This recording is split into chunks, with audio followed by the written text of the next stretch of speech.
Άγιε καθηγούμενε, κύριοι βουλευτές και εκπρόσωποι των βουλευτών, κύριοι εκπρόσωποι της Αντιπεριφερειάρχη Πιερίας, κύριοι καθηγητές πανεπιστημίου, κύριοι δήμαρχοι, παρέλειψα, κύριοι αντιδήμαρχοι, κύριοι πρόεδροι πολιτιστικών συλλόγων, κυρίες και κύριοι.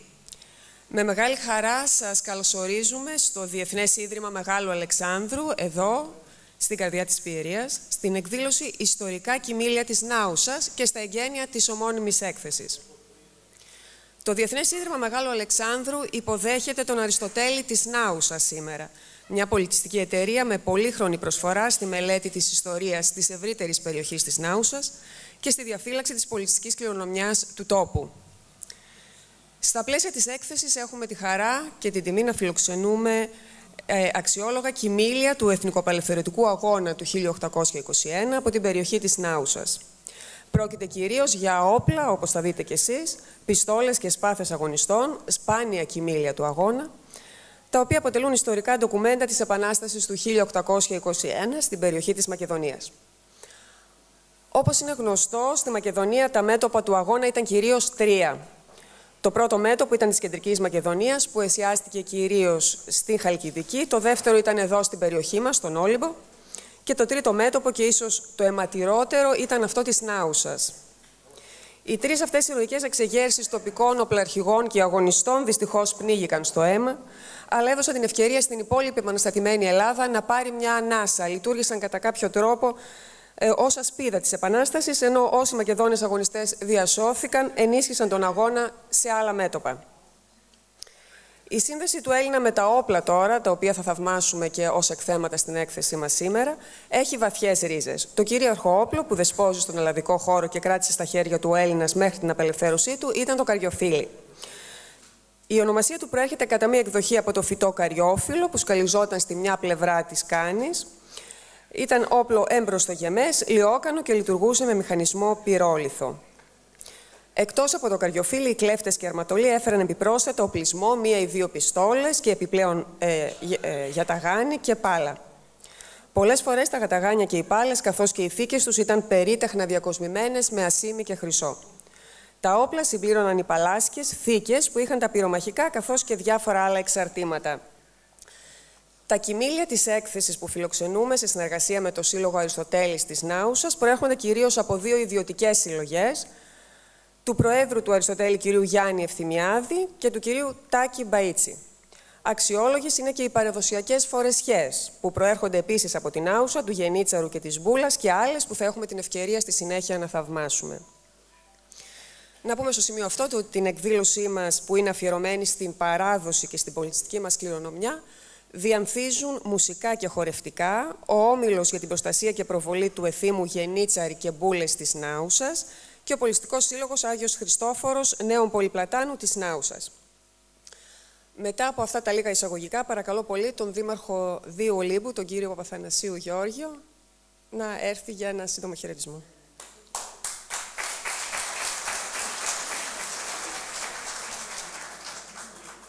Καλησπέρα και από μένα. Έκπληξη ήταν, γιατί δεν μου είχατε πει το χαιρετισμό, Πρόεδρε, αλλά δεν πειράζει, να συγχαρώ για μια φορά ακόμη για την έκθεση που γίνεται εδώ πέρα στο Αλεξάνδριο, γιατί η Νάουσα και η περιοχή μας έχει πάρα πολλά κοινά χαρακτηριστικά. Ξεκινώντας από την Μίεζα, γιατί κάναμε μια προσπάθεια οι τέσσερις δήμαρχοι, Νάουσας, Βέρειας, Πέλας και Δίου Ολύμπου, να κάνουμε μια κοινή ανταλλαγή, γιατί είναι ιστορική η περιοχή μας και δένεται με την πορεία του Μεγάλου Αλεξάνδρου, όπου εκεί στην Μίεζα της Νάουσας ο Αριστοτέλης δίδαξε αρκετά χρόνια τον Μέγα Αλέξανδρο, δίπλα ήταν η Βεργίνα, η Αιγές και το Δίον. Άρα λοιπόν είναι κοινά χαρακτηριστικά και έχουμε και κοινή ιστορία, η οποία κοινή ιστορία έρχεται και πολύ αργότερα με τα κοιμήλια τα δικά σας στην Επανάσταση του 1821 και πολύ αργότερα με την Επανάσταση εδώ πέρα του Ολύμπου το 1878. Κοινή καταγωγή, κοινή ομιλία και πολύ περισσότερο κοινός πολιτισμός. Χαίρομαι ιδιαίτερα που θα δούμε σήμερα αυτά τα κοιμήλια και επειδή ξέρετε η λέξη, η γλώσσα ελληνική είναι πάρα πολύ πλούσια, Λέμε καμιά φορά αρχή σοφίας ονομάτων επίσκεψης. Τι σημαίνει κοιμήλιο? Κοιμήλιο σημαίνει κάτι το οποίο κοίταται στην άκρη και από τον ήλιο, κάτι που είναι πολύτιμο σαν τον ήλιο. Και το βγάζουμε λοιπόν για να το δείχνουμε. Είναι η ιστορία μας, είναι ο πολιτισμός μας, είναι αυτό οι ρίζες μας που μας κρατούν ακόμη και θα πρέπει να τα διατηρήσουμε σαν κόρες οφθαλμού και με αυτά να πορευόμαστε. Όχι όμως με τη λογική το τι συνέβαινε στο παρελθόν και να το θυμόμαστε και να το βγάζουμε έτσι σαν μια αγκαρία, σαν μια υποχρέωση. Όπως έλεγε ο Μάο Τσετούγκ, ο πολιτισμός είναι ένας βράχος, μεγάλος. Και ή τον κοβαλάς στην πλάτη σου και κάποια στιγμή σε καθυλώνει, σε βουλιάζει, ή τον βάζεις κάτω, όπως ο Αντέος, αντλείς δύναμη από αυτόν και ατηνίζεις με αισιοδοξία το μέλλον. Σας ευχαριστώ, εύχομαι καλό Πάσχα σε όλους σας.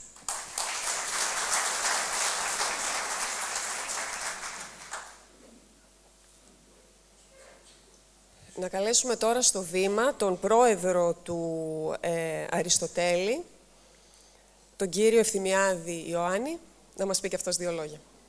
Και να υπενθυμίσουμε επίσης ότι την εκδήλωσή μας, πριν δώσουμε το λόγο στον κύριο Ευθυμιάδη, να υπενθυμίσω ότι την εκδήλωσή μας αυτή τη στιγμή παρακολουθούν ζωντανά σε όλα τα μέρη του κόσμου.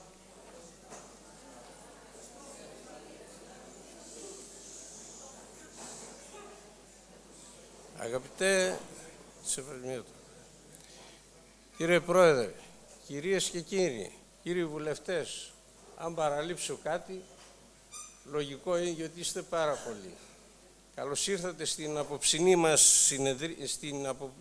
μας τη συνεδρίαση και χαρήκαμε πάρα πολύ γιατί πραγματικά δώσατε μία δύναμη, ένα κουράγιο στο σύλλογό μας, αλλά επίσης και στον πρόεδρο του Ιδρύματος, τον κύριο Πασχάλη, για να συνεχίσουμε αυτόν τον αγώνα, ο οποίος είναι πραγματικά αγώνας πατριωτικός, αγώνας για την Ελλάδα, για τη Μακεδονία μας και τους απανταχού Έλληνες σε όλη την Ιφίλιο. Σήμερα θα πούμε λίγα πράγματα για το Ίδρυμα, το οποίο αυτό είναι μία πραγματική κοιτίδα πολιτισμού, κοιτίδα συνάντησης όλων των απανταχού Ελλήνων Μακεδόνων, αλλά και όλων των Ελλήνων και εδώ και στο εξωτερικό, και κάνει ένα άνοιγμα προς όλες αυτές τις κατευθύνσεις το Ίδρυμα αυτό, για να μπορέσει να υπάρχει πραγματικά μία συνάντηση, ένας κοινός τόπος, ένας κοινός αγώνας, γιατί η πατρίδα το θέλει αυτό τον αγώνα. Άμα δεν έχουμε την πατρίδα, τη θρησκεία, στις ρίζες μας τον πολιτισμό που τον έδωσε σε όλη την Ιφίλιο, από μας ξεκίνησαν όλα. Ακόμα και τα άψυχα, τα κομπιούτερ θέλουν να μιλούν ελληνικά. Τι παραπάνω θέλει η ανθρωπότητα όλη? Αυτό θέλει. Εμάς όλους μας θέλει, όπως όλη την Ορθοδοξία ενωμένους, για να μπορέσουμε να αποδώσουμε αυτό που μας ανήκει. Ο πολιτισμός, η ιστορία μας, η οικογένεια και η θρησκεία. Ο σύλλογος ο δικός μας δεν είναι κάτι παλιό, ξεκίνησε το 2000 και στο ξεκίνημά του δημιούργησε τις προϋποθέσεις, όπου είχαμε τον αείμνηστο Χρήστο Λαναρά, ο επίτιμο πρόεδρο, ο οποίος μας αγόρασε ένα κτίριο για να είμαστε σε μία στέγη, να συναντιόμαστε όλοι εμείς, οι Αριστοτελικοί, οι οποίοι και είμαστε εδώ παρόντες. Δυστυχώς τον χάσαμε, αλλά ήταν ένας μεγάλος και τρανός ευεργέτης για την Νάουσα, αλλά και για όλη τον ελληνισμό. Δηλαδή ήταν πατριώτης με μία λέξη που λένε όλοι. Το πήρε, ήταν ετοιμοθάνατο, ετοιμόρροπο, όπως θα ακούσετε και από τον ομιλητή, τον Αλέξανδρο τον Οικονόμο. Πραγματικά δώσαμε αγώνα άνισο για να μπορέσουμε να το κρατήσουμε όρθιο. Το κερδίσαμε αυτό το στοίχημα. Και μένουν κάποιες λίγες εργασίες, τις οποίες και θα γίνουν η αποκατάσταση σιγά σιγά σταδιακά, εφόσον μας στηρίζουν οι πολίτες, και δεν είχαμε δυστυχώς την τύχη από την πολιτεία να έχουμε κάποια χρηματοδότηση. Οι πολίτες ένα ευρώ που μας δώσανε, αγοράσαμε υλικά και το στηρίξαμε και το σώσαμε, και σήμερα άρχισε σταδιακά σιγά σιγά η λειτουργία. Δεν θέλω περισσότερα να πω. Τα υπόλοιπα θα τα ακούσετε από τον ομιλητή, τον κύριο Αλέξανδρο Οικονόμου. Θέλω και πάλι να ευχαριστήσω την πρόσκληση σας, κύριε Πρόεδρε, κύριε Διονύση Πασχάλη. Πραγματικά αυτό το πράγμα, επειδή το κάνατε από ψυχής, άμεσα ανταποκριθήκαμε και σας ευχαριστούμε πολύ. Και περαιτέρω συνεργασίες. Ευχαριστώ πολύ.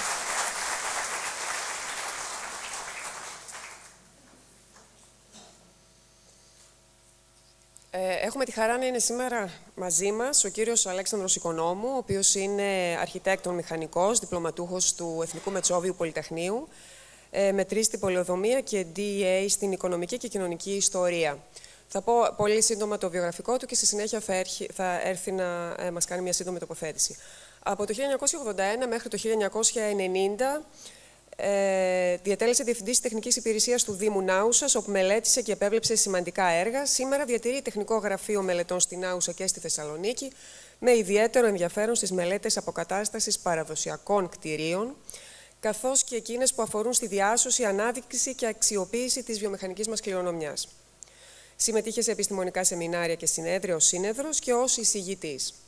Επιστημονικές εργασίες και άρθρα του δημοσιεύτηκαν σε διάφορα έντυπα, αρκετές δε αρχιτεκτονικές μελέτες του βραβεύτηκαν.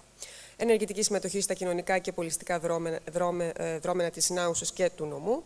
Διετέλεσε πρόεδρος του Πολιτιστικού Κέντρου Νάουσας από το 1995 έως το 1997, ενώ σήμερα είναι πρόεδρος της Πολιτιστικής Εταιρείας Νάουσας και εκδότης του περιοδικού Νιάουστα. Παρακαλούμε τον κύριο Οικονόμου να έρθει για την ομιλία του.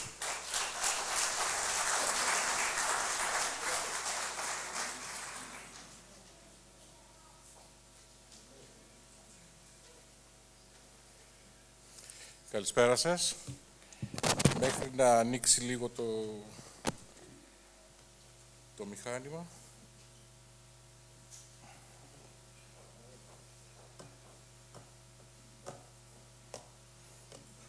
Πολλές φορές ξεφεύγουν από την θέλησή μας αυτά. Λοιπόν, είναι λίγο, μπορεί να σας φανεί λίγο άσχετος ο τίτλος της σημερινής μου εισήγησης. Θα προσπαθήσω με εικόνες περισσότερο να σας εισάγω στους αστικούς και αρχιτεκτονικούς μετασχηματισμούς που συνέβησαν από τον 19ο και τον 20ο αιώνα στην περιοχή της Νάουσας. Θα μπορείτε να διαπιστώσετε ότι πολλά από αυτά που θα δείτε και ο τρόπος που σχηματίστηκαν οι πόλεις και μάλιστα αυτές που έχουν μια παλιότερη ιστορία είναι κοινά και σε άλλα μέρη. Την Νάουσα απλώς τη χρησιμοποιώ σαν παράδειγμα. Θα μιλήσουμε στο τέλος και για το κτίριο Μούγκρη, την έδρα του Συλλόγου Αριστοτέλης, όπως σας είπε ο Πρόεδρος. Η Νάουσα είναι η δεύτερη σε μέγεθος πόλη της Ημαθίας. Ως αστικό κέντρο, ως δήμος τώρα είναι η τρίτη από τους τρεις δήμους, διότι την πέρασε σε πληθυσμό η Αλεξάνδρεια. Βρίσκεται στους πρόποδες του Ανατολικού Βερμίου, σε μέσο υψόμετρο 330 περίπου μέτρα από τη θάλασσα. Εδώ βλέπετε μια αεροφωτογραφία με το βουνό στο βάθος. Μερικές απόψεις της Νάουσα σήμερα για όποιους δεν την έχουν επισκεφτεί.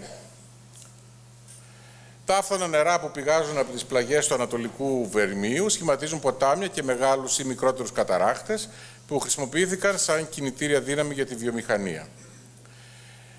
Θα ξεκινήσω λίγο από τα αρχαία χρόνια. Βλέπετε εδώ ένα τοπογραφικό διάγραμμα του αρχαιολογικού χώρου της Νάουσας, της ευρύτερης περιοχής, ανάμεσα στην πόλη και στα χωριά Κοπανός, Λευκάδια κτλ., όπου είναι σημειωμένα τα ευρήματα που μέχρι στιγμής έχουν καταγραφεί.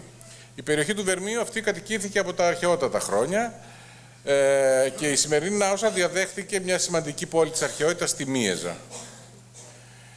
Σας δείχνω μια αναπαράσταση του μεγάλου της κρίσης, είναι ο μεγαλύτερος μακεδονικός. Αποδίδεται κατά κάποιους συγγραφείς στον εταίρο και στρατηγό του Μεγάλου Αλεξάνδρου, τον Πευκέτσα τον Μιεζέα, ο οποίος απεικονίζεται σε αυτή την εικόνα. Ο άλλος είναι ο ψυχοπομπός Ερμής, που τον οδηγεί στους δύο κριτές του Άδου, τον Νεακό και τον Ραδάμανθη. Έχει μια πολύ ωραία ιστορία αυτός ο τάφος, αλλά τώρα δεν είναι του παρόντος. Ένας άλλος τάφος, πολύ κοντά σε αυτός, είναι ο τάφος των λεγόμενων ανθεμίων, ιωνικού ρυθμού αυτή τη φορά, με πολύ ωραίες τοιχογραφίες που διασώζονται σε πάρα πολύ καλή κατάσταση. Και το αρχαίο θέατρο της Μύεζας, όπως ανακαλύφθηκε το 1992 και όπως αναστηλώνεται σήμερα, με στόχο να χρησιμοποιηθεί πάλι για εκδηλώσεις πειραματικού χαρακτήρα, λέει η αρχαιολογία. Η πρώτη εκδήλωση μετά την αναστήλωση θα γίνει φέτος τον Αύγουστο. Ο χώρος της σχολής του Αριστοτέλη. Εδώ συναντήθηκαν οι δύο μεγάλες προσωπικότητες της αρχαιότητας, ο Αλέξανδρος με τον Αριστοτέλη. Ο πατέρας του Αλεξάνδρου κάλεσε τον μεγάλο φιλόσοφο για να διδάξει τον γιο του Αλέξανδρο και τους εταίρους του, μακριά από την πρωτεύουσα και τις ίντριγκες της πρωτεύουσας. Και εδώ ο Αλέξανδρος μοιήθηκε της ελληνικής φιλοσοφίας και γραμματείας. Και οι σύντροφοί του που το συνόδευσαν συνέχεια στη μεγάλη εκστρατεία στην Ασία. Αυτά είναι τα απομεινάρια της σχολής. Είναι λαξεύματα στο φυσικό βράχο. Και υπήρχε διόρροφη στοά, από την οποία βέβαια δεν έχει μείνει τίποτα, διότι όλα αυτά οι πέτρες, οι λαξευμένες, χρησιμοποιήθηκαν όπως και στη Βεργίνα και σε άλλους αρχαιολογικούς χώρους ως οικοδομικό υλικό στα νεότερα χωριά και πόλεις. Στην περιοχή αυτή, με οικονομική προσφορά του Χρήστου Λαναρά, δημιουργήθηκε αυτό το σύγχρονο πολιτιστικό κέντρο με αίθουσα συνεδρίων και διαλέξεων και διάφορα άλλα. Ο 18ος αιώνας είναι η εποχή της ακμής της Νάουσας. Αναπτύσσονται οι εμπορικές και παραγωγικές δραστηριότητες, πλουτίζεται ο οικιστικός ιστός.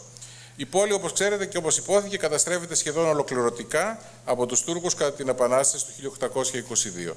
Εδώ βλέπετε το μνημείο που είναι αφιερωμένο στη θυσία των γυναικών κατά την Επανάσταση. Μια φωτογραφία της Νάουσας των αρχών του 20ου αιώνα, τραβηγμένη προφανώς από κάποιο καμπαναριό. Αεροπλάνα δεν υπήρχαν τότε. Εδώ θα σας δείξω μερικές φωτογραφίες για να δείτε πώς ήταν δομημένος ο οικισμός της πόλης και αντίστοιχη μορφή οικισμών θα συναντήσουμε σε όλη την κεντρική Μακεδονία και τη δυτική επίσης. Αυτές είναι βέβαια φωτογραφίες του 20ου αιώνα, αλλά φαίνεται ότι η πολεοδομική δομή του οικισμού δεν μεταβλήθηκε μετά την καταστροφή, παρόλο που σχεδόν το σύνολο του οικιστικού υλικού ανανεώθηκε. Οι νέες κατασκευές στήθηκαν πάνω στις παλιές και χρησιμοποιήθηκαν τα ίδια υλικά. Η πόλη διαιρείται σε αποφαρδύτερους ή στενότερους δρόμους, σε μεγάλες, κλειστές, ακανόνιστες και άνισες οικοδομικές νησίδες. Δεν μπορούμε να τα πούμε οικοδομικά τετράγωνα όπως τα λέμε σήμερα, γι' αυτό έκρινα πιο πρόσφορο τον όρο νησίδα.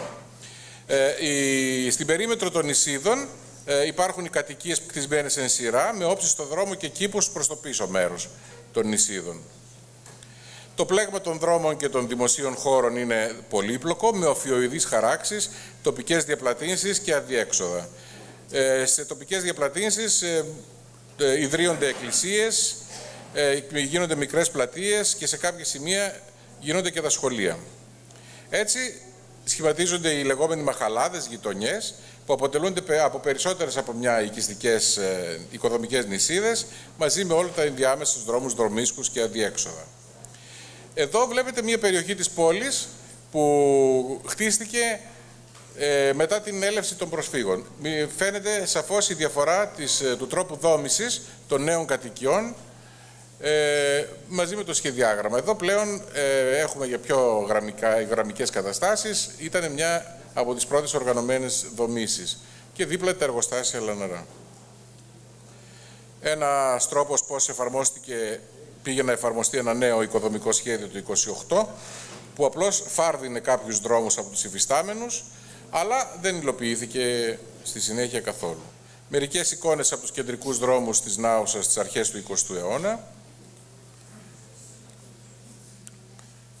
Και ας πούμε λίγο τώρα, αφήνουμε την πολεοδομία και πάμε στην αρχιτεκτονική. Έχουμε ουσιαστικά δύο κάπως μεγαλύτερες ομάδες κατοικιών και κτηρίων που γλίτωσαν από την νεοελληνική αξιοποίηση σε εισαγωγικά, μια πιο λαϊκή περιοχή στα Αλόνια και μια στην Πουλιάνια και Μπατάνια, όπου βρίσκεται και το κτίριο Μούγκρη. Δεν θα σας κουράσω πολύ σε αυτά εδώ. Θα σας δείξω κάποια σχέδια. Αυτή είναι η περιοχή Αλόνια. Βλέπετε, είναι ένα κανόνιστο τρίγωνο με κεραμοσκεπή, 2 όροφα περισσότερα κτίρια. Είναι πιο λαϊκή περιοχή. Και εδώ είναι η περιοχή Πουλιάνα, Μεταμόρφωση και Μπατάνια, που είναι πιο αστική περιοχή, με πιο πλούσια κτίρια. Η επάνω γραμμή είναι από την πρώτη περιοχή, η επάνω γραμμή φωτογραφιών είναι από την πρώτη περιοχή.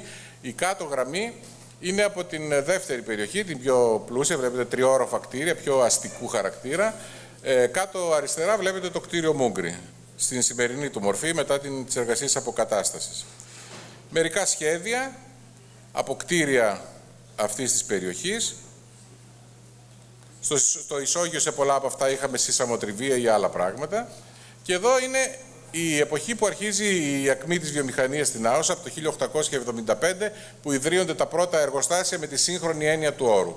Υπήρχαν και παλιότερα εργοστάσια, εργαστήρια περισσότερο και χειροτεχνικά καταστήματα, αλλά πρώτα εργοστάσια σε μεγάλη κλίμακα, αντίστοιχα με αυτά που υπήρχαν στην ελεύθερη Ελλάδα και στην Ευρώπη, ιδρύονται πρώτη φορά το 1875 και μπορεί να είναι και από τα πρώτα εργοστάσια αυτού του τύπου που ιδρύονται σε όλα τα Βαλκάνια, επί τουρκοκρατίας.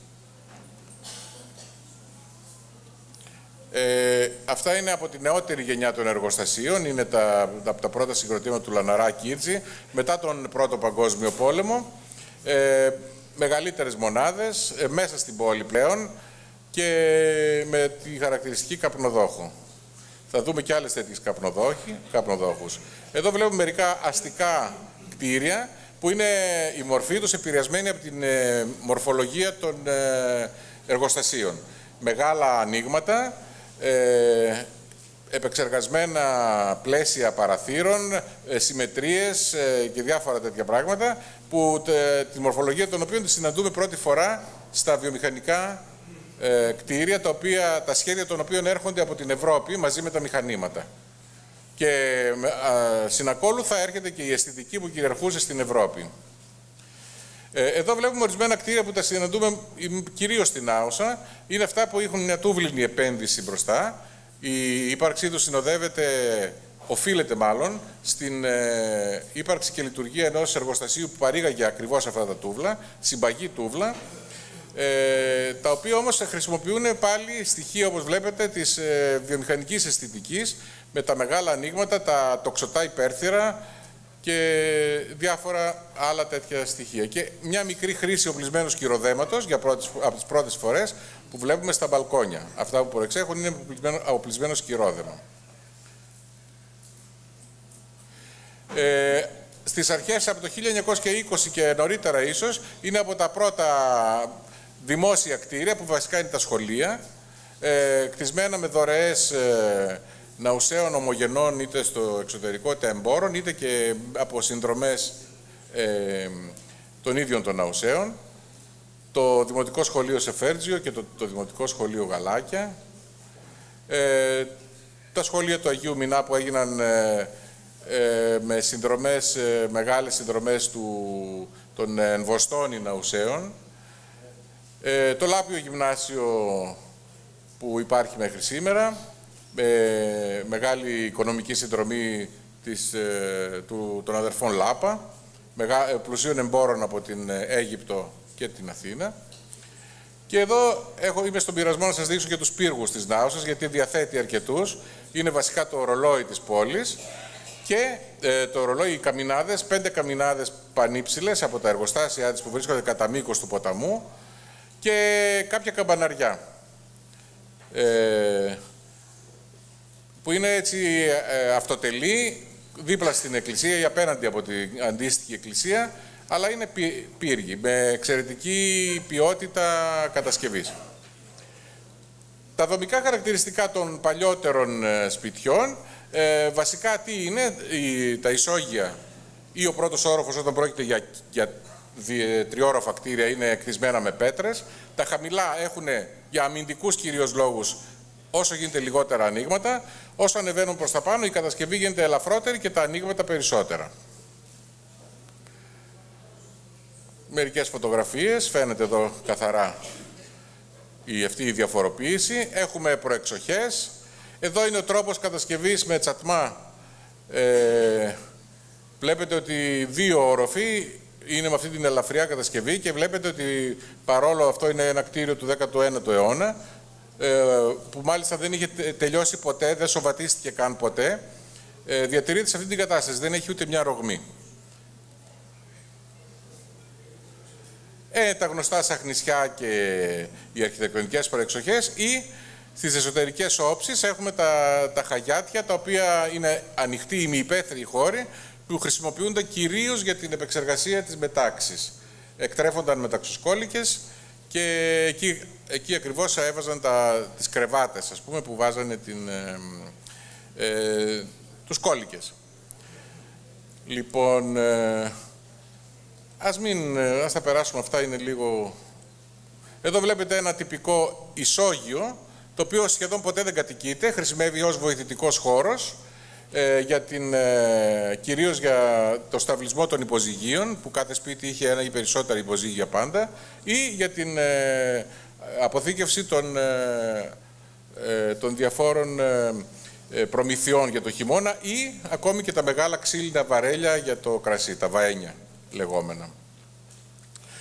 Ο όροφος, όπου ζει η οικογένεια, συνήθως διαρθρώνεται γύρω από μια κεντρική σάλα, όπου έχουμε τα δωμάτια. Εδώ βλέπετε μια τέτοια σάλα σε λειτουργία. Κάθε δωμάτιο έχει το τζάκι του, ήταν η μοναδική θέρμανση. Αργότερα προστίθενται οι διάφορες σόμπες που βλέπετε εδώ πέρα. Και εδώ είναι ορισμένα σχέδια, διόροφα σπίτια, με αυτές τις λογικές. Ας πάμε λίγο πιο αναλυτικά στο κτίριο Μούγκρη. Αυτό είναι το κτίριο, ένα δυσγωνιαίο κτίριο μακρόστενο, στην κατάσταση που ήταν όταν αγοράστηκε με δωρεά του Χριστόδουλου Λαναρά και προσφέρθηκε στο σύλλογό μας. Εντάξει, ας μην πάμε σε αυτό εδώ. Η χρονολογία κατασκευής του, παρότι δεν τεκμηριώνεται απόλυτα, από μαρτυρίες εικάζεται ότι είναι στο 3ο-4ο του 19ου αιώνα, την εποχή της οικονομικής ανάπτυξης της πόλης, περί το 1865. Πλησιάζει δηλαδή περίπου τα 150 χρόνια σε λίγο. Υπήρξε κατοικία των μελών της οικογένειας Μούγκρη και εδώ βλέπετε σε ποια περιοχή είναι, μέσα στον αστικό ιστό, πολύ πυκνοκατοικημένη, εκεί που είναι το βελάκι φαίνεται η θέση του. Και με μαύρη γραμμή κάτω είναι το ποτάμι που διασχίζει, η Αράπιτσα δηλαδή, το ποτάμι που διασχίζει την πόλη. Εδώ είναι μερικά στοιχεία από την οικογένεια Μούγκρη. Είναι ο Κωνσταντίνος Μούγκρης με τη Μαριγό Κολτσάκη, οι γενάρχες. Η Αγγελικό, ο Νίκος, η Ελένη Καλλιόπη, Βασιλική και ο Αγγελάκης είναι τα παιδιά τους. Ας μην μπούμε σε λεπτομέρειες.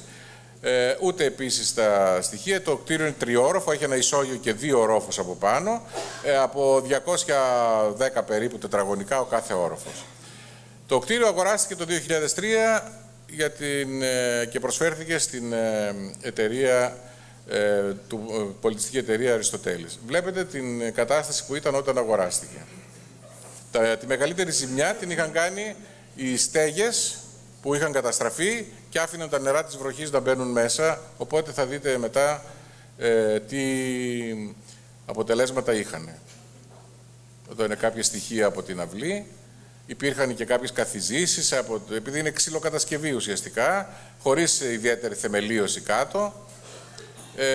Οι τοίχοι φούσκωσαν, έγινε πάρα πολύ μεγάλη προσπάθεια για να έρθει λίγο στα συγκαλά τους, κυρίως να αποκτήσει μια στατική επάρκεια.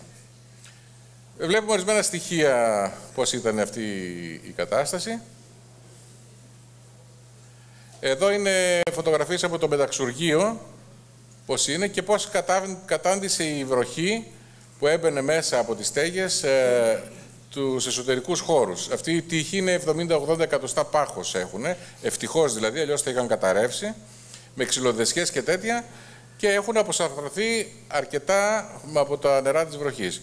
Έτσι, το πρώτο πράγμα που κάναμε σε αυτό το σπίτι ήταν να αντικαταστήσουμε τη στέγη. Να αποκαταστήσουμε δηλαδή τη στεγανότητα του κτηρίου, να μην μπαίνουν τα νερά μέσα. Αφήστε τα και αυτά τα λόγια. Εδώ έχουμε στον επάνω όροφο που οδηγεί εκείνη η μνημειώδη σκάλα. Έχουμε μεγάλες σάλες όπου γινόταν οι διάφορες βενγκέρες και γιορτές της οικογένειας που χρησιμοποιούσε το κτίριο. Ορισμένες φωτογραφίες από τα εσωτερικά των δωματίων, τα τζάκια του. Σε άλλα σημεία είναι πιο προστατευμένα, σε άλλα σημεία είναι πιο προβληματικά. Και εδώ είναι ορισμένα σχέδια που έχουν εκπονηθεί για αυτό το κτίριο. Τομές που δείχνουν τις διάφορες στάθμες και ανισοσταθμίες του κτηρίου και η στέγη ακόμη είναι με δύο κομμάτια. Η πρόταση για να επαναχρησιμοποιεί το κτίριο και οι κατόψεις. Δηλαδή προβλέπεται στο ισόγειο και στην αυλή να υπάρχει μια μικρή κλειστή αίθουσα εκδηλώσεων για διαλέξεις, μικρές παρουσιάσεις κτλ. Στον πρώτο όροφο προβλέπονται κάποια γραφεία και τη δημιουργία ενός ξενώνα για τη φιλοξενία κάποιων επισκεπτών φίλων του συλλόγου. Και στον δεύτερο όροφο τη στέγαση της μόνιμης εικαστικής συλλογής που διαθέτει ή επιχειρεί να επεκτείνει ο σύλλογος και επίσης χώρους για περιοδικές εκθέσεις που θα μπορούν να κεντρήσουν το ενδιαφέρον και των επισκεπτών. Εδώ είναι σχέδια που δείχνουν τις όψεις όπως αποκαταστάθηκαν. Οι δύο μεγάλες όψεις και η όψη από την αυλή.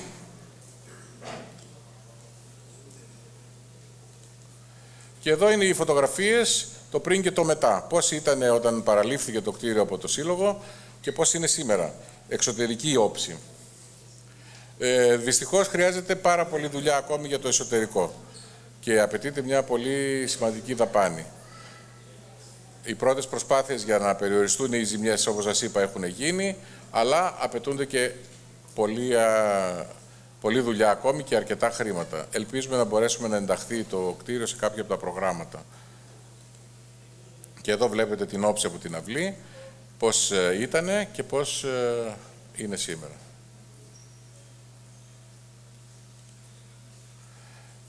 Θα μου επιτρέψετε να τελειώσω εγώ εδώ. Ελπίζω να μην σας κούρασα πολύ. Αυτό είναι το κτίριο που υπάρχει σήμερα και χαίρομαι που σας το έδειξα. Σας ευχαριστώ.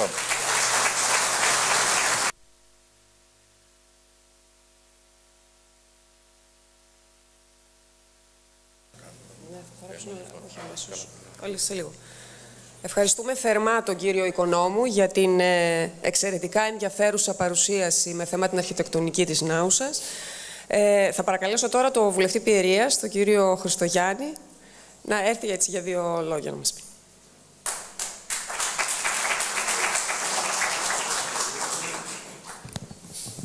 Καλησπέρα σε όλους σας. Σεβαστέ ηγούμενε Μάξιμε. Συνάδελφοι στο Κοινοβούλιο, φίλε Λάζαρε και κυρία Καταγάνα, κύριε Δήμαρχε, κύριε Πρόεδρε του Συλλόγου Αριστοτέλης, εκλεκτικοί προξεκλημένοι κυρίες και κύριοι. Πραγματικά συγκινήθηκα βλέποντας όλες αυτές τις εικόνες, βέβαια και για το έργο που γίνεται από εδώ και πέρα σε αυτό το Ίδρυμα και την πρωτοβουλία που παίρνει ο Πρόεδρος να καλέσει αυτούς τους συλλόγους για να μας δείξουν πράγματα που πραγματικά εγώ άρχισα να ζηλεύω. Ζηλεύω γιατί εκτός από το λιτόχωρο και μερικούς οικισμούς που έχουμε ακόμα μείνει κάποια σπίτια παρά το παράδοτα της εποχής, εμείς στην Κατερίνη την κάναμε όλο μπετόν αρμέ. Και πραγματικά είναι θλιβερό να είχαμε και εμείς κάποια κτίρια στην Κατερίνη, τα οποία βέβαια καταστράφηκαν και ο πολιτισμός και η επιστήμη, όλα τα σύγχρονα μέσα, τα κάνανε όλα οικοδομές, πολυκατοικίες κτλ. Πραγματικά συγχαίρω τις πρωτοβουλίες που παίρνετε, πραγματικά το δωρητή σας που σας έδωσε πραγματικά ένα κτίριο αριστούργημα και τις προσπάθειές που μπορείτε να το κάνετε να εξελιχθεί σε ένα πραγματικά στολίδι. Πραγματικά είμαι συγκινημένος και ζηλεύω. Ζηλεύω και Και πιστεύω και εμείς κάποτε εδώ να ξυπνήσουμε, να δούμε αυτό που αφήσαμε, τον πολιτισμό μας, αυτό που κάνανε οι πρόγονοί μας. Δηλαδή τα κτίρια με λίγα μέσα που είχαν εκεί την εποχή, κάνανε πραγματικά στολίδια. Σας ευχαριστώ και πάλι συγχαρητήρια.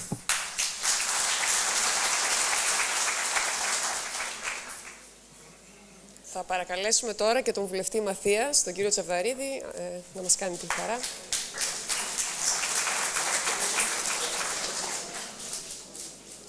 Καλησπέρα σε όλους. Κάπως ανορθόδοξα τώρα τηρείται η σειρά.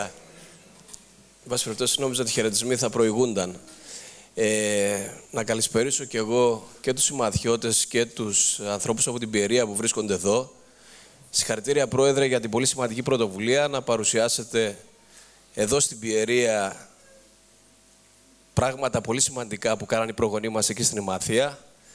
Συγχαρητήρια στον κύριο Οικονόμου για την προσπάθεια ανάδειξης αυτού του πολύ σημαντικού κτηρίου Μούγκρη, το οποίο στεγάζει σήμερα ένα πολιτιστικό σύλλογο και το οποίο πραγματικά είναι στολίδι και κόσμημα για την Ημαθία, για την Άουσα, και επίσης και το Σύλλογο Αλέξανδρος εδώ για το πολύ σημαντικό έργο που κάνει να προσκαλεί και να προσκαλεί τέτοιους πολιτιστικούς συλλόγους που πραγματικά προάγουν τον πολιτισμό της χώρας και δίνουν τη δυνατότητα στους νέους ανθρώπους να γνωρίσουν και να πατήσουν πάνω στον πολιτισμό αυτό. Πολλά συγχαρητήρια.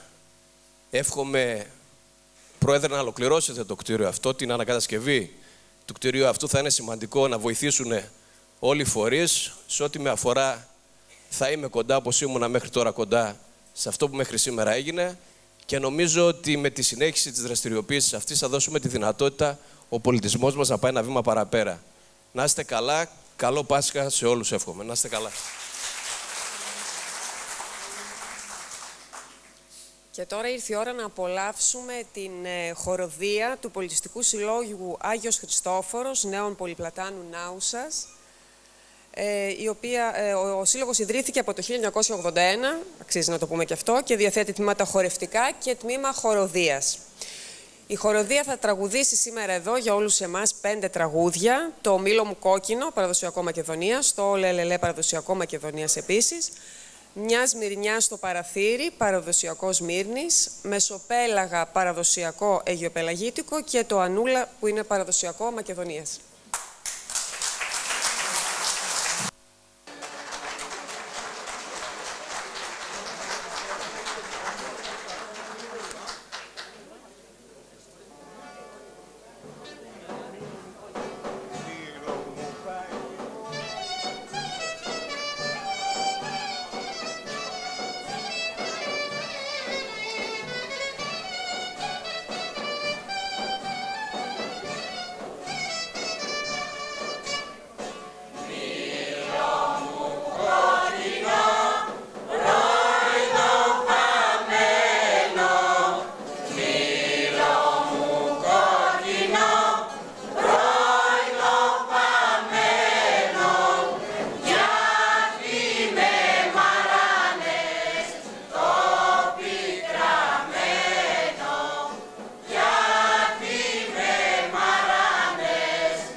Να συγχαρούμε και να ευχαριστήσουμε θερμά τη χοροδία μας, την πραγματικά εξαιρετική χοροδία μας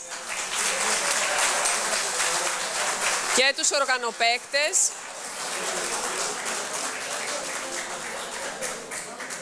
που πρέπει να διορθώσουμε. Είναι η χοροδία Καπή Ηλιούπολης Νάουσας. Διορθώνουμε. Να δώσουμε τώρα το λόγο στους οικοδεσπότες της εκδήλωσής μας, τους ανθρώπους του Αλεξάνδριου Ιδρύματος. Να παρακαλέσουμε πρώτα τον γραμματέα της Ανωτάτης Αρχής του Διεθνούς Ιδρύματος Μεγάλου Αλεξάνδρου, τον κύριο Κυριμλή Στέλιο, να έρθει στο βήμα.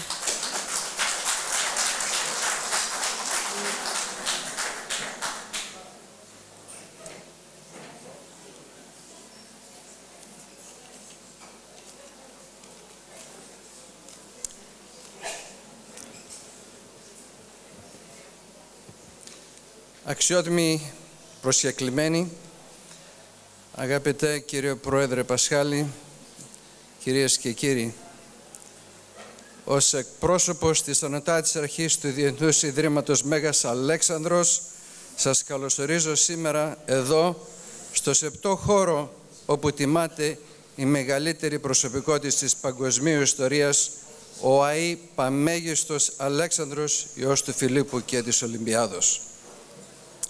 Διακατέχομαι από αισθήματα συγκίνησης και χαράς.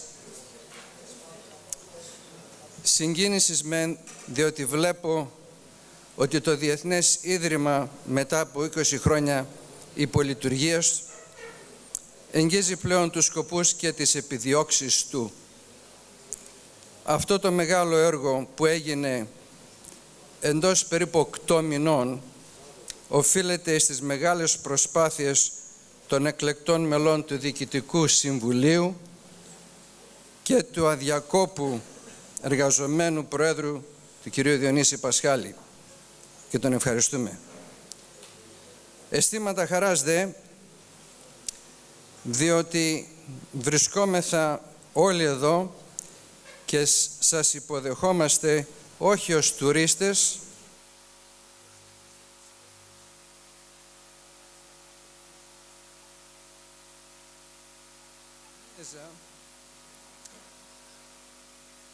που ανήκει σε εσάς γεωγραφικός, είναι ο ιερός χώρος όπου εδίδαξε ο Μέγας Σοφός Αριστοτέλης τον Αλέξανδρο και τους συνομήλικούς του, οι οποίοι όλοι ανεδείχθησαν εις μεγάλους στρατηγούς, με μεγαλύτερον βέβαια τον ίδιον τον Αλέξανδρο, εις τον οποίον εδίδαξε ο Αριστοτέλης επιπλέον αυτά τα οποία εδίδασκον μόνον εις τους ολίγους εκλεκτούς οι φιλόσοφοι. Άλλος ιερός χώρος είναι το Δίον, το οποίο όχι τυχαίως ευρίσκεται στους πρόποδες του όρους των αρχαίων θεών, του Ολύμπου, και παραπλεύρος του Δίου εκτίστηκε το Αλεξάνδριον. Το Αλεξάνδριον εκτίστη από την Παμακεδονική Ένωση της Αμερικής για όλους τους Έλληνες. Να το αγαπήσετε, να το θεωρείτε δικό σας και να το επισκέπτεστε συχνά, δια να βλέπουν και οι εχθροί και οι φίλοι μας, οι οποίοι μας παρακολουθούν νυχθημερών και κάνουν διάφορα διαβολικά σχέδια και σενάρια, ότι δεν έχουμε καμία απολύτως διάθεση και πρόθεση να επιτρέψουμε το ξεπούλημα της Μακεδονίας μας, της ξακουστής του Αλεξάνδρου τη χώρα. Σας εύχομαι καλή επιτυχία στην εκδήλωσή σας, κύριε Πρόεδρε. Ευχαριστώ.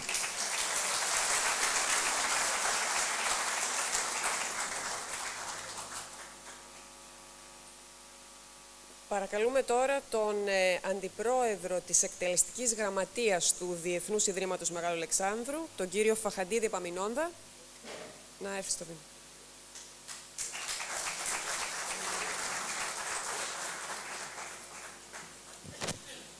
Εκλεκτοί επίσημοι προσκεκλημένοι για την οικονομία του χρόνου, κυρίες και κύριοι, αγαπητοί νέοι και νέες, εσείς αποτελείτε την ελπίδα και το καμάρι της πατρίδος σαν άξιοι συνεχιστέ της ιστορίας και του πολιτισμού της. Πάντα πρέπει να προτάσουμε και τους νέους. Από τη θέση λοιπόν του Αντιπροέδρου της Γραμματείας, σας καλωσορίζω στον χώρο αυτό, τον ευπρεπή χώρο, και για όσους δεν ξέρουν, οι σκοποί του Αλεξανδρίου Ιδρύματος, έτσι πως αναφέρονται μέσα στο καταστατικό, είναι πάνω από 10. Ο κύριος όμως σκοπός είναι η μετάδοση, η ακτινοβολία της ιδέας ή των ιδεών του Μεγάλου Αλεξάνδρου, και βέβαια όταν μιλάμε για τον Μέγα Αλέξανδρο, πάντοτε στη σκιά του πρέπει να εννοούμε το δάσκαλό του, διότι από αυτόν έχει αντλήσει τις γνώσεις και τις αρετές, και κατά συνέπεια πάντοτε τον Αριστοτέλη θα πρέπει να τον έχουμε δίπλα στον Μέγα Αλέξανδρο. Δεν θέλω να σας κουράσω με πολλά, όμως επιγραμματικά θέλω να πω 2-3 πράγματα. Η πατρίδα μας 2 προϊόντα έχει να εξάγει προς το εξωτερικό. Το ένα προϊόν είναι η ιστορία και η αρχαιολογία και ο πολιτισμός της. Και το δεύτερο προϊόν είναι το κλίμα της, οι τοποθεσίες της. Αυτή τουλάχιστον είναι και η προδιαγραφή της Ευρώπης. Κάποιος μεγάλος πράκτορας τουριστικός μου είπε, βλέπετε να γίνεται κανένα μεγάλο εργοστάσιο στην Ελλάδα? Η Ελλάδα προορίζεται ως θέρετρο της Ευρώπης. Άρα αυτά τα 2 προϊόντα θα πρέπει να τα εκμεταλλευτούμε και να τα εξαγάγουμε. Το Αλεξάνδριο λοιπόν ακριβώς παίζει αυτόν τον ρόλο της ακτινοβολίας αυτού του πνεύματος. Η έκθεση η οποία φιλοξενείται στο Ίδρυμα έχει μεγάλη σημασία, διότι δι' αυτών των εκθέσεων προβάλλεται η ιστορία και οι πολίτες και κυρίως οι νέοι μπορούν να μάθουν την ιστορία με έναν εύληπτο τρόπο. Με έναν τρόπο που μπορούν να ακουμπούν στην ιστορία όταν προβάλλονται αυτά τα εκθέματα. Τα συγχαρητήρια λοιπόν στον Δήμο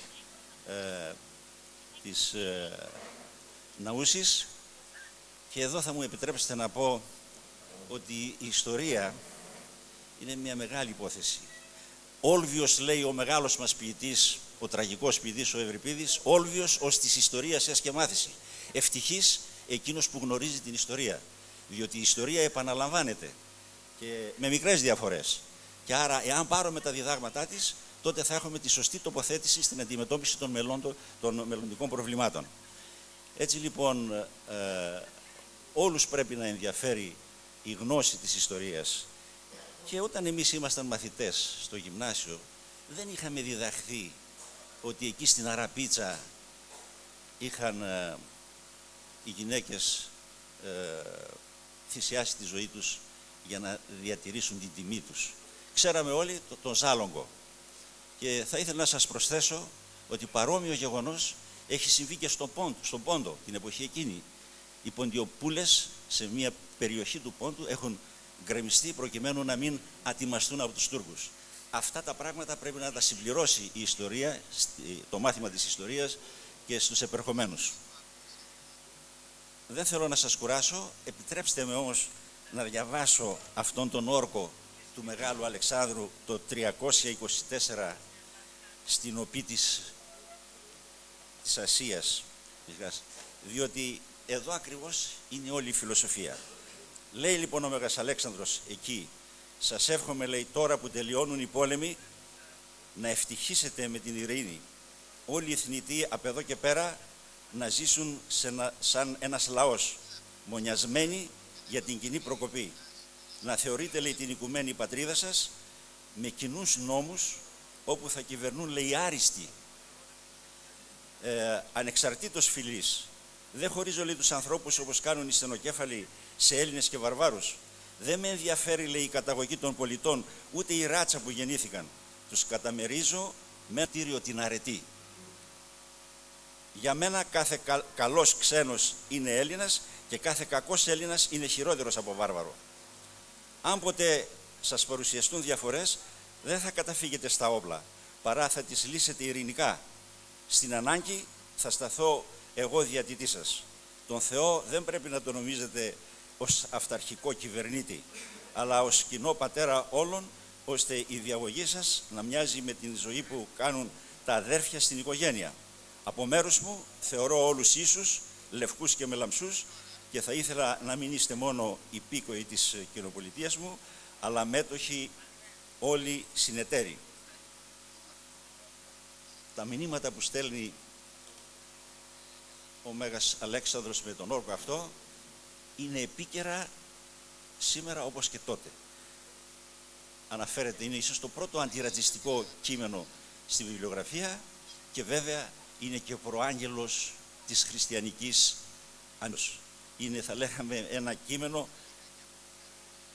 πριν από τον Χριστό, χριστιανικό κείμενο. Εξάλλου, ο ρόλος του Μεγάλου Αλεξάνδρου ήταν και αυτός ότι προετοίμασε το έδαφος για τον χριστιανισμό που ακολούθησε. Ευχαριστώ πολύ.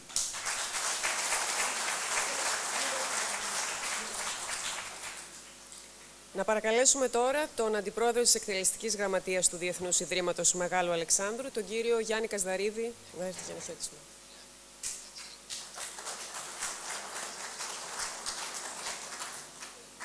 Εκλεκτοί προσκεκλημένοι, ο καθής με το αξίωμά του, κύριε Πρόεδρε, κυρίες και κύριοι.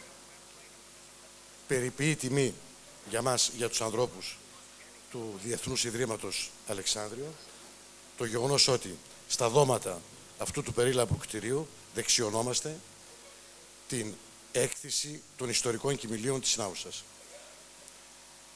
Προσδίδει χαρά σε εμάς το γεγονός ότι φιλοξενούμε στους χώρους αυτούς τους φίλους μας από την Νάουσα. Κυρίες και κύριοι, το Ίδρυμα του Αλεξάνδριο, κάτω από τη νέα Προεδρία, κάτω από την εμπνευσμένη ηγεσία του νέου μας Προέδρου, του κυρίου Διονύση Πασχάλη, φιλοδοξεί να καταστήσει το περίλαμπρο αυτό κτίριο κέντρο πολιτισμού και όχι μόνον, κέντρο ιστορίας και όχι μόνον, κέντρο ερεύνης της ζωής και του έργου του μεγάλου Έλληνα του Αλεξάνδρου και όχι μόνο.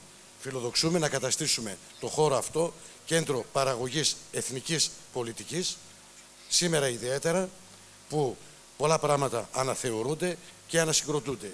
Και φιλοδοξούμε να καταστήσουμε ισχυρά τα επιχειρήματα για τα δίκαια της Μακεδονίας. Εκτιμώ ότι πλήθος μαθητών και πολλοί πιερείς θα επισκεφτούν την έκθεση των ιστορικών κοιμηλίων της Νάουσας, γιατί η πορεία μας είναι κοινή και την ίδια περίοδο, στα 1822, και εδώ οι πιερείς ξεσηκώθηκαν και πάλεψαν για την Μεγάλη Ελληνική Επανάσταση. Εύχομαι καλή επιτυχία στην έκθεση αυτή. Σας ευχαριστώ πολύ.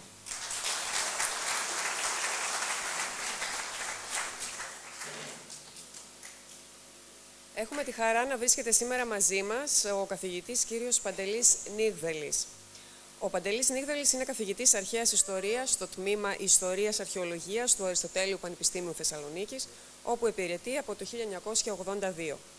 Σπούδασε κλασική φιλολογία στο τμήμα Φιλολογίας της Φιλοσοφικής Σχολής του Αριστοτέλειου Πανεπιστημίου Θεσσαλονίκης το 1978 και αναγορεύτηκε διδάκτορας του τμήματος Ιστορίας Αρχαιολογίας το 1990 της ίδιας σχολής. Εργάστηκε ως επισκέπτης καθηγητής στο Κέντρο Αρχαιογνωσίας του Πανεπιστημίου της Κολωνίας, το Κέντρο Ελληνικής και Ρωμαϊκής Αρχαιότητας του Εθνικού Ιδρύματος Ερευνών της Αθήνας, στη Βιβλιοθήκη του Τμήματος των Ελληνικών Επιγραφών της Ακαδημίας Επιστημών του Βερολίνου. Είναι επίσης μέλος της Ιστορικής Σχολής του Ινστιτούτου Προκεχωρημένων Σπουδών του Πρίνστον στη Νέα Ιερσέη των Ηνωμένων Πολιτειών. Τιμήθηκε με διάφορες διακρίσεις, όπως το βραβείο Οικονόμου της Ακαδημίας Αθηνών για μελέτη του που αφορά τη ζωή της αρχαίας Θεσσαλονίκης. Συμμετέχει ως κριτής σε εκδοτικές επιτροπές επιστημονικών αρχαιογνωστικών περιοδικών. Διευθύνει υπό εξέλιξη ερευνητικά προγράμματα που προετοιμάζουν μεταξύ των άλλων τα επιγραφικά συντάγματα των αρχαίων ελληνικών πόλεων της Θεσσαλονίκης και της Αμφίπολης. Έχει δημοσιεύσει 5 βιβλία και πάνω από 60 μελέτες σε έγκριτα περιοδικά της ημεδαπής και αλλοδαπής. Τα ερευνητικά του ενδιαφέροντα αφορούν στην ιστορία των πολιτικών και κοινωνικών θεσμών των ελληνικών πόλεων κατά την ελληνιστική και αυτοκρατορική εποχή, την ιστορία της Μακεδονίας της ίδιας περιόδους, την έκδοση και τον ιστορικό υπομνηματισμό ελληνικών και λατινικών επιγραφών και την ιστορία των αρχαιογνωστικών ερευνών, ιδιαίτερα της επιγραφικής, στην Ελλάδα τον 19ο και 20ο αιώνα. Θα μας μιλήσει σήμερα με θέμα τον Μέγα Αλέξανδρο ως ηγέτη από τον πολιτικό ρεαλισμό στο οικουμενικό όραμα.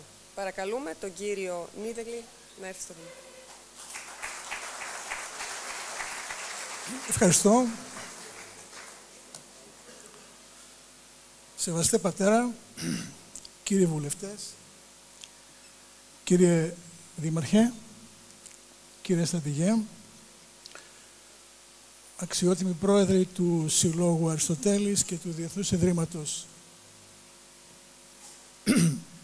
Μέγας Αλέξανδρος, αγαπητοί συνάδελφοι στο Διοικητικό Συμβούλιο του Ιδρύματος, αξιότιμοι προσκεκλημένοι κυρίες και κύριοι. Στη συλλογική συνείδηση του αρχαίου και του σύγχρονου ανθρώπου, ο Μέγας Αλέξανδρος ήταν και είναι η στρατιωτική ιδιοφυΐα που υπέταξε την περσική αυτοκρατορία του Δαρείου και εισήγαγε τον κόσμο της Δύσης και της Εγγύης Ανατολής σε μια νέα φάση της ιστορίας του, την ελληνιστική. Όμως ο Αλέξανδρος δεν ήταν μόνο στρατιωτικός ηγέτης. Υπήρξε παράλληλα και πολιτικός και αυτό γιατί αντίθετα από ό,τι συνέβαινε συνήθως την εποχή του και τις μέρες μας, όπου οι ευθύνες της διεξαγωγής του πολέμου κατανέμονται ανάμεσα στην κυβέρνηση και το στρατιωτικό της επιτελείο, εκείνος, ως βασιλιάς της Μακεδονίας και ηγεμόνας της Ελληνικής Συμμαχίας, συνδύαζε στο πρόσωπό του την απόλυτη πολιτική και στρατιωτική εξουσία. Υπό την έννοια αυτή, μελετώντας τις ενέργειές του ως πολιτικού ηγέτη, μπορεί κανείς να κατανοήσει τις αρχές και τους επιμέρους χειρισμούς επί τη βάση των οποίων τελικά μετουσίωσε σε πολιτικό αποτέλεσμα τις νίκες που του απέφερε η στρατιωτική δεξιοτεχνία και η ιδιοφυΐα του. Ξεκινώντας στην εκστρατεία του στην Ασία, στην οποία και θα επικεντρώσω την ομιλία μου, ο Αλέξανδρος έφερε στις αποσκευές του δύο μαθήματα ανεκτήμητης αξίας. Το πρώτο αφορούσε τη διαπίστωση του ότι η έως τότε ελληνική διανόηση, συμπεριλαμβανομένου του διάσημου δασκάλου του Αριστοτέλη, έκανε απολύτως λάθος να χωρίζει την ανθρωπότητα σε φυλές κυρίων και δούλων και να θεωρεί ότι όλοι οι άνθρωποι πριν των Ελλήνων ανήκαν στις δεύτερες. Το δεύτερο μάθημα ήταν ότι ο Φίλιππος, ο πατέρας του, αυτή η επίσης λαμπρή στρατιωτική ιδιοφυΐα, είχε απολύτως δίκιο να πιστεύει ότι στον πόλεμο η στρατιωτική βία δεν είναι το μοναδικό όπλο του στρατηγού, ούτε καν το ισχυρότερο, όπως έδειξε η γενναιόδορη συμπεριφορά του απέναντι στην Αθήνα και η αποδοχή του από τους σνομπίστες Αθηναίους. Ως ηγεμόνας και αρχιστράτηγος της Ελληνικής Συμμαχίας, ο Αλέξανδρος ξεκίνησε τον πόλεμο εναντίον των Περσών με το ιδεολογικό στόχο του εκδικητικού πολέμου. Δηλαδή, του πολέμου που έπρεπε να διεξαγάγουν οι Έλληνες σε εκδίκηση των καταστροφών που υπέστησαν από τους Πέρσες στους ελληνοπερσικούς πολέμους του 490 και 480. Η εξέλιξη της εκστρατείας μετά τη θεαματική νίκη στο Γρανικό το 434 π.Χ. δείχνει ότι ο πόλεμος αυτός κάθε άλλο παρά εκδικητικός υπήρξε. Αντί να καταστρέφει και να ερημώνει τις ελληνικές στην πλειονότητά τους πόλεις και περιοχές της Δυτικής Μικράς Ασίας, που από τα τέλη του 6ου αιώνα, την εποχή του Κύρου, αποτελούσαν αναπόσπαστο τμήμα της Περσικής Αυτοκρατορίας, σχεδόν αδιάλειπτα, ο Αλέξανδρος υιοθέτησε μια πολιτική που δεν είχε καμία απολύτως σχέση με την εκδίκηση, δεν είχε καμία απολύτως σχέση με τον τυμπανιζόμενο, αρχικά τουλάχιστον, ιδεολογικό στόχο της εκστρατείας που του επιβλήθηκε από την παραδοσιακή Ελλάδα. Τους μεταχειρίστηκε ως ελεύθερους συμμάχους, αποκατέστησε τα παλιά δημοκρατικά τους καθεστώτα, εξαίρεσε τις αιωλικές και ιωνικές πόλεις από την καταβολή φόρου υποτέλειας, δείχνοντας και προχώρησε και σε μια άλλη μεγάλη σειρά ευεργετικών μέτρων, δείχνοντας παντού το μέγιστο σεβασμό στις ελληνικές παραδόσεις. Αυτή η πολιτική της συμφιλίωσης ήταν σαφώς προμελετημένη και αποκαλύπτει ότι ο Αλέξανδρος αντιλαμβανόταν αυτό που πολλοί πολιτικοί ηγέτες σήμερα λησμονούν, ότι η καλή θέληση του πληθυσμού είναι η ηθική βάση της στρατιωτικής ισχύως. Θα μπορούσε ως νικητής να απογυμνώσει τις πλούσιες εμπορικές πόλεις των δυτικών παραλίων από τους οικονομικούς πόρους τους, αντιμετωπίζοντάς τες ως εχθρικό πληθυσμό, πολύ περισσότερο που με μοναδική εξαίρεση την Ιωνική Επανάσταση παρέμεναν σε γενικές γραμμές νομιμόφρονες υπήκοοι του μεγάλου βασιλιά της Περσίας ως τις μέρες του.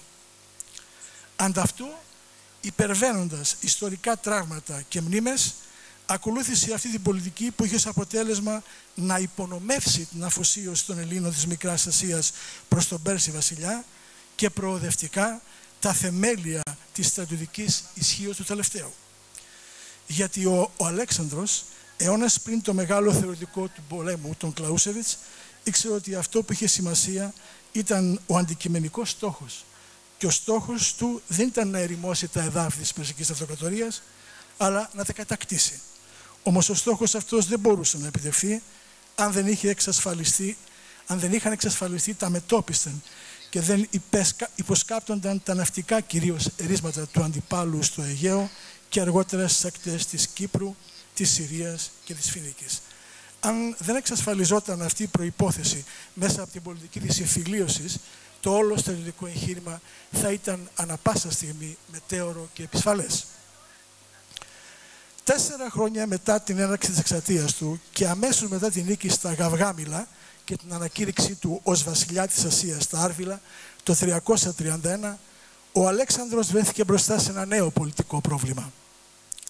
Ως τότε, οι δυτικά του Τίγρη βρισκόμενες περιοχές της Περσικής Αυτοκρατορίας, που κατελάμβανε τη μία μετά την άλλη από τη Μικρά Ασία και τη Φινίκη ως την Αίγυπτο, αποτελούσαν κατεχόμενα εδάφη της Αχανούς Αυτοκρατορίας και κατοικούνταν από μη Ιρανικούς πληθυσμούς. Μπορούσε συνεπώς να εμφανίζεται ως ελευθερωτής τους. Τώρα βρισκόταν στην καρδιά της πατρίδας του αντιπάλου και η ιδέα της απελευθέρωσης του Ιρανικού λαού από τη βαθιά ριζωμένη και μακραίωνη εθνική μοναρχία του δεν θα είχε κανένα απολύτως νόημα. Αν την εφάρμοζε, υπήρχε κίνδυνο να βρεθεί αυτός και ο συγκριτικά μικρός στρατός του αποκομμένος από τη στρατιωτική του βάση που βρισκόταν 2.400 χιλιόμετρα ανατολικά, πολύ περισσότερο που είχε κατά νου να κατακτήσει το σύνολο των εδαφών της Αυτοκρατορίας, δηλαδή άλλα περίπου 3.200 χιλιόμετρα. Σε περίπτωση κάποιας στρατιωτικής αποτυχίας, ελόχευε ο κίνδυνος να ξεσηκωθεί η ανατολικά ευρισκόμενη περιοχή σε επανάσταση. Αν πάλι επέλεγε να αντιμετωπίσει εχθρικά τον Ιρανικό πληθυσμό, θα αποδυνάμωνε επικίνδυνα το στρατευμά του, καθώς για την κατοχή των εδαφών και τον έλεγχό τους θα απαιτούνταν κατά τόπους ισχυρές φρουρές. Τι θα μπορούσε λοιπόν να κάνει? Η λύση που επέλεξε ήταν ένας ιδιοφυής συνδυασμός πολιτικού ρεαλισμού και τόλμης. Εφόσον οι συνθήκες τον πίεζαν ασφικτικά, καθώς επήγε η σύλληψη του φυγάδα αντιπάλου και αδυνατούσε να πάρει με το μέρος του το σύνολο του πληθυσμού της Αχανούς Αυτοκρατορίας, αποφάσισε να προσετεριστεί την ηγεσία του και να μοιραστεί την εξουσία του μαζί της. Επρόκειτο όμως για ένα συμβιβασμό υψηλού επίπεδου με τους όρους που αυτός μόνον έθεσε. Αρνήθηκε να καταφύγει στην προσφυλή περσική μέθοδο της δωροδοκίας, αλλά συνέπραξε με το κύρος που του έδινε η φήμη του ως νικητή του Δαρίου και εκλεκτού του Θεού Άμμονα ως ισότιμος εταίρος. Οι Πέρσες ευγενείς σατράπες βρέθηκαν μπροστά στο δίλημμα αν έπρεπε να συνεχίσουν να μένουν πιστοί στο Δαρίο, ένα αναξιόπιστο και προπάντων δειλό βασιλιά που εγκατέλειψε 2 φορές το πεδίο της μάχης, ή αν ήταν πιο επικερδές για αυτούς να αναγνωρίσουν ως βασιλιά τους τον Αλέξανδρο, διατηρώντας τις ατραπίες τους. Επέλεξαν το δεύτερο. Ο Αλέξανδρος είχε εκτιμήσει ορθά τη σημασία του αριστοκρατικού ήθους και των προσωπικών συμφερόντων. Η νέα πολιτική ξεκίνησε με έναν θεαματικό τρόπο που έδειχνε τη μεγαλοφυΐα του ανδρός. Ευνηδιάζοντας Πέρσες και Μακεδόνες, αυτός ο δεξιοτέχνης του ευνηδιασμού στα πεδία των μαχών επέλεξε για σατράπη της Βαβυλώνας, της πρωτεύουσας του Περσικού κράτους, τον πιο ικανό στρατιωτικό του αντίπαλο, τον Μαζαίο. Το σατράπη της Συρίας, που μερικούς μήνες πριν, στη μάχη των Γαυγαμήλων, υπήρξε ο κορυφαίος στρατιωτικός του αντίπαλος. Αυτόν που είχε καταφύγει στη Βαβυλώνα και προτίμησε αντί να φύγει όπως ο Μέγας Βασιλιάς Δαρείος, να το συναντήσει και να τον καλωσορίσει ως νικητή. Στην επιλογή αυτή φαίνεται η ελευθερία του πνεύματος του Αλεξάνδρου, χάρη στο οποίο μπορούσε να προχωράσει σε υπερβάσεις που άνοιγαν νέους δρόμους και προοπτικές για την ιστορία. Στα μάτια του Αριστοτέλη, του δάσκαλου του Αλεξάνδρου, όπως και κάθε άλλο Έλληνα, ο Μαζαίος δεν θα ήταν τίποτα άλλο παρά ένας βάρβαρος. κατάλληλος μόνον για να το μεταχειριστείς ως δούλο. Για τον Αλέξανδρο τα πράγματα ήταν διαφορετικά. Το θάρρος που επεδείκνυε ο Μαζαίος σε αυτές τις κρίσιμες στιγμές ήταν η ανώτερη από τις αρετές που χαρακτήριζαν τους ευγενέστερους και τους καλύτερους. Και αυτό ήταν αρκετό εχέγγυο για να του προσφέρει ο Αλέξανδρος τη σατραπία της Βαβυλώνας σε αυτόν που πριν από λίγες μέρες ήταν ο τρομερότερος εχθρός του. Η περίπτωση του Μαζαίου δεν ήταν παρά η αρχή, καθώς σύντομα κάθε σατράπης που ακολουθούσε το παράδειγμά του και παραδεινόταν χωρίς μάχη διατηρούσε τη διοίκηση της σατραπίας του. Όσο ιδιοφυής και αν ήταν ωστόσο η ιδέα του προσετερισμού των ηγετικών ομάδων της Περσικής Αυτοκρατορίας, δεν μπορούσε παρά να έχει, όπως και είχε, εφήμερα χαρακτηριστικά, με αρκετούς από τους σατράπες να ενδίδουν στους πειρασμούς της κατάχρησης της εξουσίας, δέσμοι πρακτικών και συνηθιών του παλιού καθεστώτος. Όμως όταν το 324 π.Χ. η υπερδεκαετής εκστρατεία ολοκληρώθηκε στα εδάφη της Πενταποταμίας, το πρόβλημα της ενότητας της αυτοκρατορίας αναδύθηκε οξύ όσο ποτέ. Η λύση της ανάμειξης των λαών σε επίπεδο ηγεσίας, όχι βέβαια με την έννοια της εξάλληψης των εθνικών διαφορών, αλλά του ευραίου συνεταιρισμού ανάμεσα στους ευγενέστερους και καλύτερους από τους Ιρανούς και τους Έλληνες, θα χρειαζόταν να εφαρμοστεί με συνέπεια από μια σειρά ηγεμόνων εξίσου ή σχεδόν εξίσου ικανών με τον Αλέξανδρο για να έχει αποτέλεσμα. Όμως η λύση αυτή άφηνε από έξω τα ευραία στρώματα του πληθυσμού και ο Αλέξανδρος γνώριζε ότι αν ήθελε η μεικτή αυτοκρατορία του να μακροημερεύσει, όφιλε να βρει μια νέα συνεκτική ύλη που θα κρατούσε ενωμένη την πασπερμία των λαών της. Ότι ο ίδιος είχε ζωηρό ενδιαφέρον να εμπεδώσει την ενότητα της αυτοκρατορίας του με την έννοια αυτή, το δείχνουν δύο ζητήματα. Ο τρόπος που έλυσε και κυρίως επανανοηματοδότησε το θεσμικό πλαίσιο της θέσης του στην αυτοκρατορία και δεύτερον η προσευχή στην Όπη. Η προσωπική θέση του Αλεξάνδρου στην αυτοκρατορία, όπως διαμορφώθηκε μετά το θάνατο του Δαρίου, υπήρξε εξαιρετικά πολύσιμη και γι' αυτό εξαιρετικά ασαφής. Για τους Μακεδόνες ήταν τρόποντινά συνταγματικός μονάρχης. Για τους Αιγύπτιους απόλυτος μονάρχης και θεός. Για τους Έλληνες της υπηρετικής Ελλάδας ηγεμόνας της Ελληνικής Συμμαχίας. Για τους Έλληνες της Μικράς Ασίας σύμμαχος. Για τους Πέρσες απόλυτος μονάρχης. Για τους Ινδούς φεουδαρχικός επικυρίαρχος. Μέσα από αυτή τη θεσμική ανομαλία ήταν αδύνατο να προωθήσει την ενοποίηση του νέου κόσμου, του κόσμου του Αλεξανδρινού, του κόσμου του δικού του. Χρειαζόταν μια νέα κοινή ενοποιητική ιδέα, η οποία σαν μαγνήτης θα μπορούσε να συνενώσει όλα τα μέρη του. Τηρωμένο των αναλογιών, το πρόβλημα ήταν ανάλογο με εκείνο που αντιμετώπισε 3 αιώνες αργότερα ο πρωτόγονος χριστιανισμός. Με άλλα λόγια, ζητούμενο για τη νέα αυτοκρατορία ήταν η εγκαθίδρυση μιας ενοποιημένης κοινωνίας στη βάση της πνευματικής ισότητας των κατοίκων της, υπό την έννοια ότι όλοι οι άνθρωποι ήταν αδέρφια. Η νέα αυτή ιδέα προωθήθηκε από τον Αλέξανδρο μέσα από μια νέα νοηματοδότηση της ηγετικής του θέσης στην αυτοκρατορία. Αναγνωρισμένος ως γιος του Θεού Δία, του Άμωνα Δία, στην όαση της Σίβα της Αιγύπτου, ο ιδιοφυής ηγέτης επιλέγει για τον εαυτό το ρόλο του Θεού, όχι μόνο ως ηγεμόνα της ανθρωπότητος, αλλά ως κοινού πατέρα της. Αυτή η απλή, αλλά και τόσο παραγωγική ιδέα, κρύβει μέσα της το εχέγγυο της ενότητας του νέου Αλεξανδρινού κόσμου. Γιατί? Αφού οι αρχόμενοι δεν είναι απλά υπηκοοί του, αλλά παιδιά του Θεού και άρα μεταξύ τους αδέρφια, μπορούν να ομονοούν, να ζουν χωρίς προστιβές. Κατά συνέπεια, όπως η ομόνοια κρατά ενωμένα τα μέλη κάθε οικογένειας, έτσι και η ομόνοια που επιτυγχάνεται από τον Θεό Πατέρα μεταξύ των λαών της αυτοκρατορίας μπορεί να την κρατήσει ενωμένη. Εγγυητής αυτής της εναρμόνισης και της συμφιλίωσης είναι ο ίδιος ο Αλέξανδρος με τη θεϊκή αποστολή που του έχουν αναγνωρίσει οι Αιγύπτιοι ιερείς. Η ουσία αυτής της κομβικής για την ενότητα της αυτοκρατορίας ιδέας διατυπώθηκε με τον πιο εύγλωτο τρόπο στην εορτή της συμφιλίωσης ανάμεσα στους Πέρσες και τους Μακεδόνες στην Όπη το 324 π.Χ. Η περιπτωσία της είναι η φράση της ευχής του Αλεξάνδρου προς τους θεούς να δώσουν στους Μακεδόνες και στους Πέρσες και άλλα αγαθά, μα κυρίως ομόνοια και μοιρασιά θυσίας. Η ιδέα της συμφιλίωσης της ομόνοιας των λαών του κόσμου υπήρξε μια πρωτότυπη και συνάμα επαναστατική ιδέα στην ιστορία του δυτικού τρόπου σκέψης, ένα νέο όραμα οικουμενικών διαστάσεων.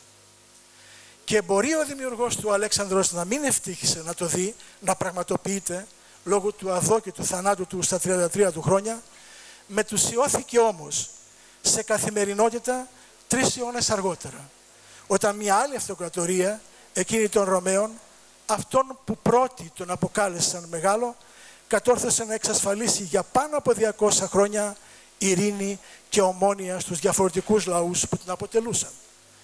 Υπό την έννοια αυτή δεν είναι καθόλου περίεργο που ο Πλούταρχος, ένας Έλληνας διανοούμενος τον 1ο αιώνα μετά Χριστόν, που έζησε σε αυτή την ρωμαϊκή αυτοκρατορία, γράφοντας για τον Αλέξανδρο, αναγνώρισε ότι η εκστρατεία του δείχνει πως αυτός ήταν ένας φιλόσοφος, αφού ο σκοπός του δεν ήταν να αποκτήσει πολυτέλεια και σπάταλη ζωή για τον εαυτό του, αλλά να αποκτήσει για όλους τους ανθρώπους ομόνοια, ειρήνη και κοινότητα συμφερόντων. Κυρίες και κύριοι, δεν είναι λίγες οι φορές που επιτακτικά τίθεται το ερώτημα της ωφέλειας που μπορεί να αποκομίσει ο σύγχρονος άνθρωπος σπουδάζοντας την αρχαιότητα. Η περίπτωση του Αλεξάνδρου δείχνει, πιστεύω, ότι η ζωή εκατομμυρίων ανθρώπων στον πλανήτη μας σήμερα θα είχε αποκτήσει άλλο νόημα και ουσία αν οι ηγεσίες του αποφάσισαν, ακολουθώντας το ηγετικό του παράδειγμα, να συνδυάσουν τον τεχνοκρατούμενο πολιτικό τους ρεαλισμό με ένα νέο οικουμενικό όραμα που θα είχε στο κέντρο του τη ζωή του μέσου ανθρώπου. Σας ευχαριστώ.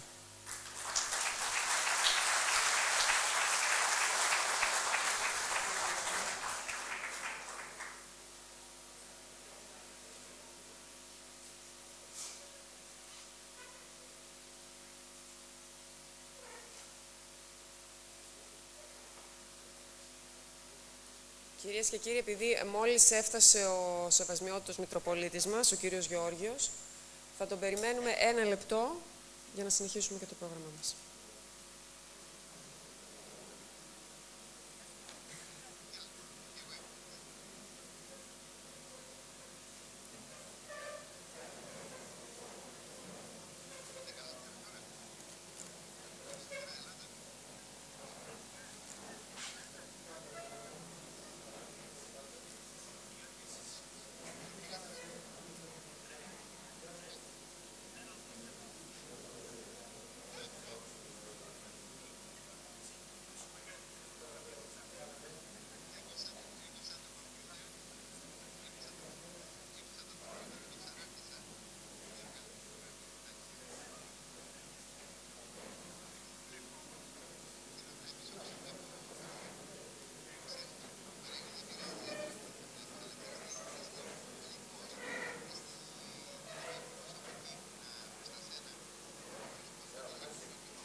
Έχουμε τη μεγάλη χαρά και την τιμή να βρίσκεται κοντά μας ο Σεβασμιότητος Μητροπολίτης Κήτρους, Κατερίνης και Πλαταμόνος, ο κύριος Γεώργιος. Σεβασμιότητες, σας καλωσορίζουμε στην εκδήλωσή μας και σας παρακαλούμε να έρθετε στο βήμα να δώσετε την ευλογία σας.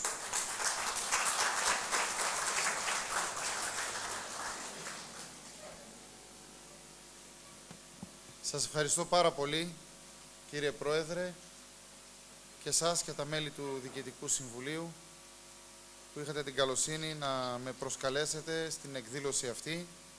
Έλεγα πριν στον κύριο Αστυνομικό Διευθυντή, ο οποίος είχε την καλοσύνη να με συνοδεύσει από την Κατερίνη, την πόλη της Κατερίνης μέχρι εδώ, ότι πάντοτε περνώντας από την Εθνική Οδό έβλεπα το Αλεξάνδριον και αναρωτιόμουν τι σημαίνει, τι είναι, τι εκπροσωπεί κλπ.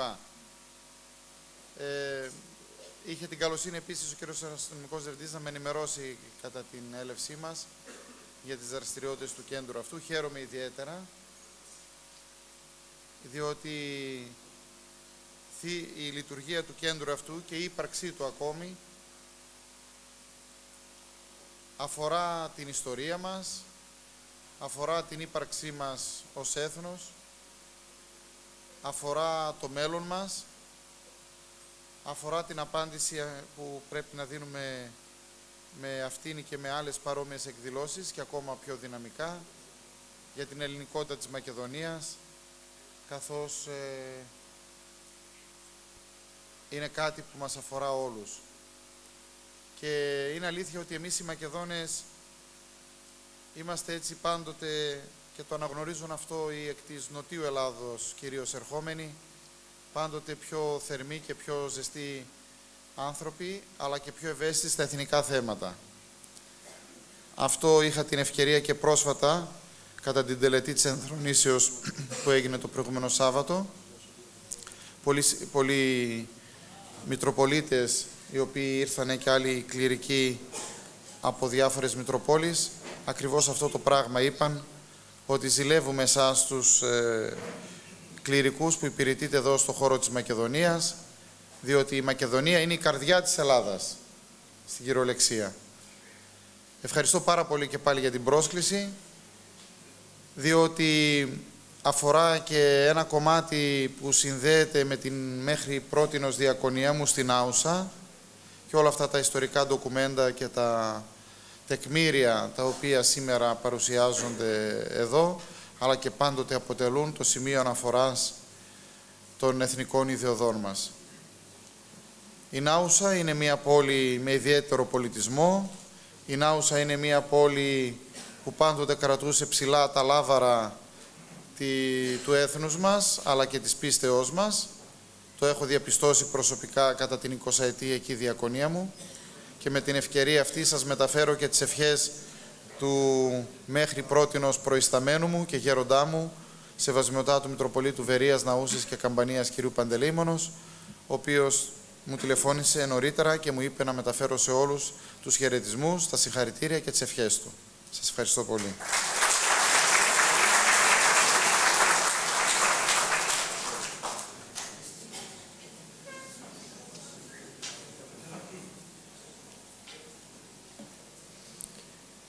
Ευχαριστούμε θερμά τον Μητροπολίτη μας για την παρουσία του εδώ και την ευλογία του. Παρακαλούμε τώρα τον πρόεδρο της Εκτελεστικής Γραμματείας του Διεθνούς Ιδρύματος Μεγάλου Αλεξάνδρου, τον κύριο Διονύση Πασχάλη, να έρθει για να συνεχίσουμε.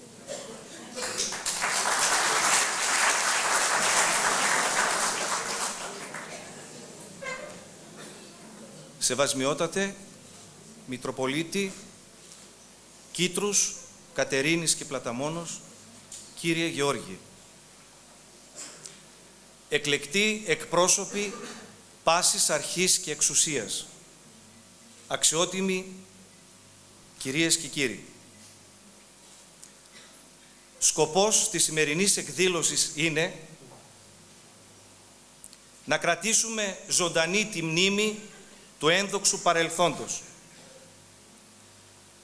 Είναι χρέος όλων μας να διαφυλάξουμε την ιστορία, την παράδοση, τον πολιτισμό μας και να σταθούμε αντάξι αυτής της κληρονομιάς για να μην αφανιστούμε ως έθνος. Σας ευχαριστώ.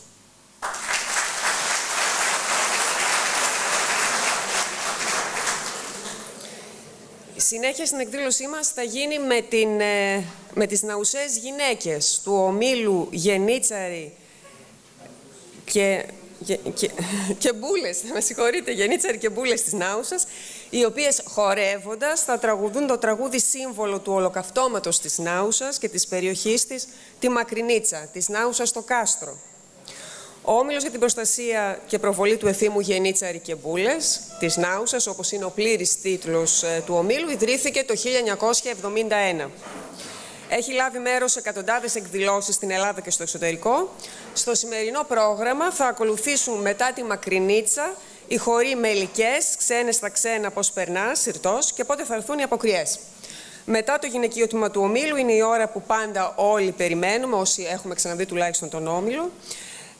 Οι γενίτσαροι και μπούλες της Νάουσας θα χορέψουν τους χορούς Ζαλιστός, Ρόιδο, Θούριος του Ρήγα, Παλιά Παπαδιά και Σούδα. Θα ακολουθήσουν το εφηβικό τμήμα με τους χορούς Μουσταμπέικος, 45, Νιζάμικος και τέλος θα κλείσουν το πρόγραμμά τους με το αντρικό τμήμα χορεύοντας τους χορούς Παιδιά σα θέλετε λεβεδιά, Νιζάμικος και Αλόνια.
Θερμά συγχαρητήρια στον ομίλου Γενίτσαρη και Μπούλες της Νάουσας. Με συγχωρείτε, συνέχεια το κάνω λάθος και ήσασταν τόσο εντυπωσιακοί. Συγχαρητήρια θερμά, παιδιά, σε όλα τα χορευτικά τμήματα. Έχουμε τη χαρά να βρίσκεται κοντά μας η βουλευτής Πιερίας, η κυρία Άννα Μάνη. Την παρακαλούμε να έρθει στο βήμα για ένα χαιρετισμό.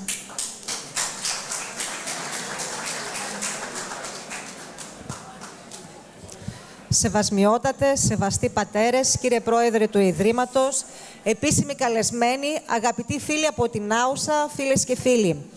Καθώς βρισκόμαστε σε αυτόν τον χώρο που φέρει ένα ιστορικό όνομα, αυτό του Μεγάλου Αλεξάνδρου, μπορούμε χωρίς ίχνος έπαρσης να πούμε ότι ο Μέγας Αλέξανδρος υπήρξε μια σημαντική προσωπικότητα στο παγκόσμιο στερέωμα, αφού κατάφερε στη σύντομη ζωή του να διαδώσει τον ελληνισμό αλλά και τον πολιτισμό μέχρι εκεί που τελείωναν τα σύνορα του τότε γνωστού κόσμου. Γι' αυτό και οι δράσεις των πολιτιστικών συλλόγων, των σωματείων, των οργανώσεων, των ιδρυμάτων, όπως αυτό το ίδρυμα, δεν είναι απλά μια ευκαιρία για εκτόνωση ή για ψυχαγωγία, αλλά ουσιαστικά είναι η προσπάθεια που κάνουμε για τη συνέχεια της ιστορίας μας και της παράδοσής μας. Μια ιστορία που έχει να διδάξει πολλά. Την πίστη σε ιδανικά, σε αρχές, τη γενναιότητα, τον ηρωισμό, τη λεβεντιά, την αυτοθυσία. Στοιχεία που αποτυπώθηκαν πολύ έντονα στη μουσική και στο χορό που μας παρουσίασαν πριν από λίγο οι χορεύτριες και οι χορευτές από τους λόγους της Νάουσας. Και μια και η εκδήλωση, από ό,τι μου είπαν, καλύπτεται δορυφορικά και μεταδίδεται σε όλο τον κόσμο, θέλω να στείλω το μήνυμα σε όλους τους συμπατριώτες μας ότι εμάς όλους μας ενώνει ο κοινός τόπος καταγωγής, η Μακεδονία μας και η ιστορία μας. Και πρέπει όλα αυτά να τα διαφυλάξουμε και να τα κληροδοτήσουμε ως ύψιστο θησαυρό και στις επόμενες γενιές. Σας ευχαριστώ πολύ και καλή Ανάσταση επί τη ευκαιρία σε όλους. Καλό Πάσχα.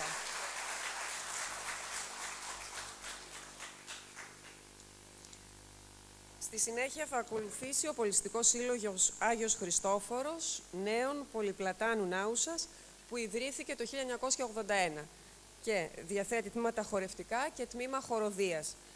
Το χορευτικό τώρα θα μας χορέψει το Μακεδονία Ξακουστή, ένα παραδοσιακό της Μακεδονίας, Μάρενα από την περιοχή Επισκοπή της Νάουσας, Γκάιντα από την Επισκοπή της Νάουσας, Σόφκα από την περιοχή της Γουμένισσας, Λεβέντικο από την περιοχή της Φλόρινας και Σουλεϊμάν Αγάς από την περιοχή της Αριδαίας. Ας τους απολαύσουμε.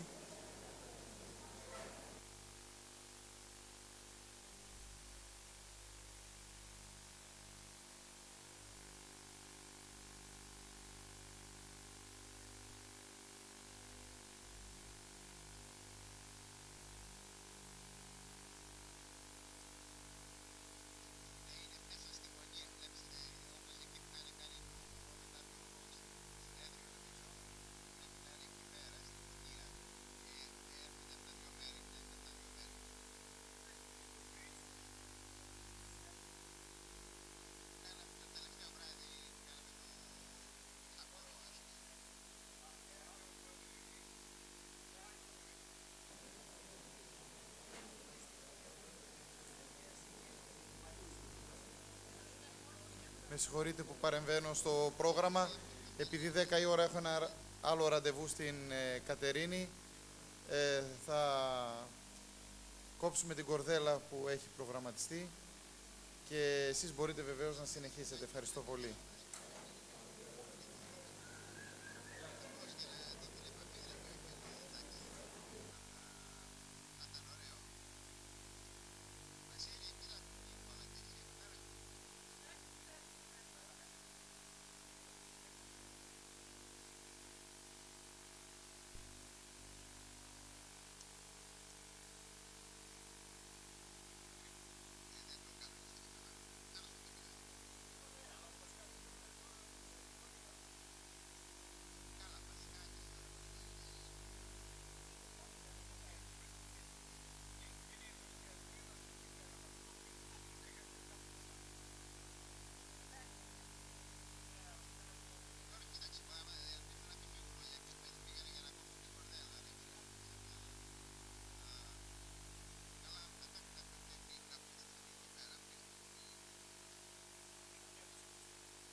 Ano na, Sara?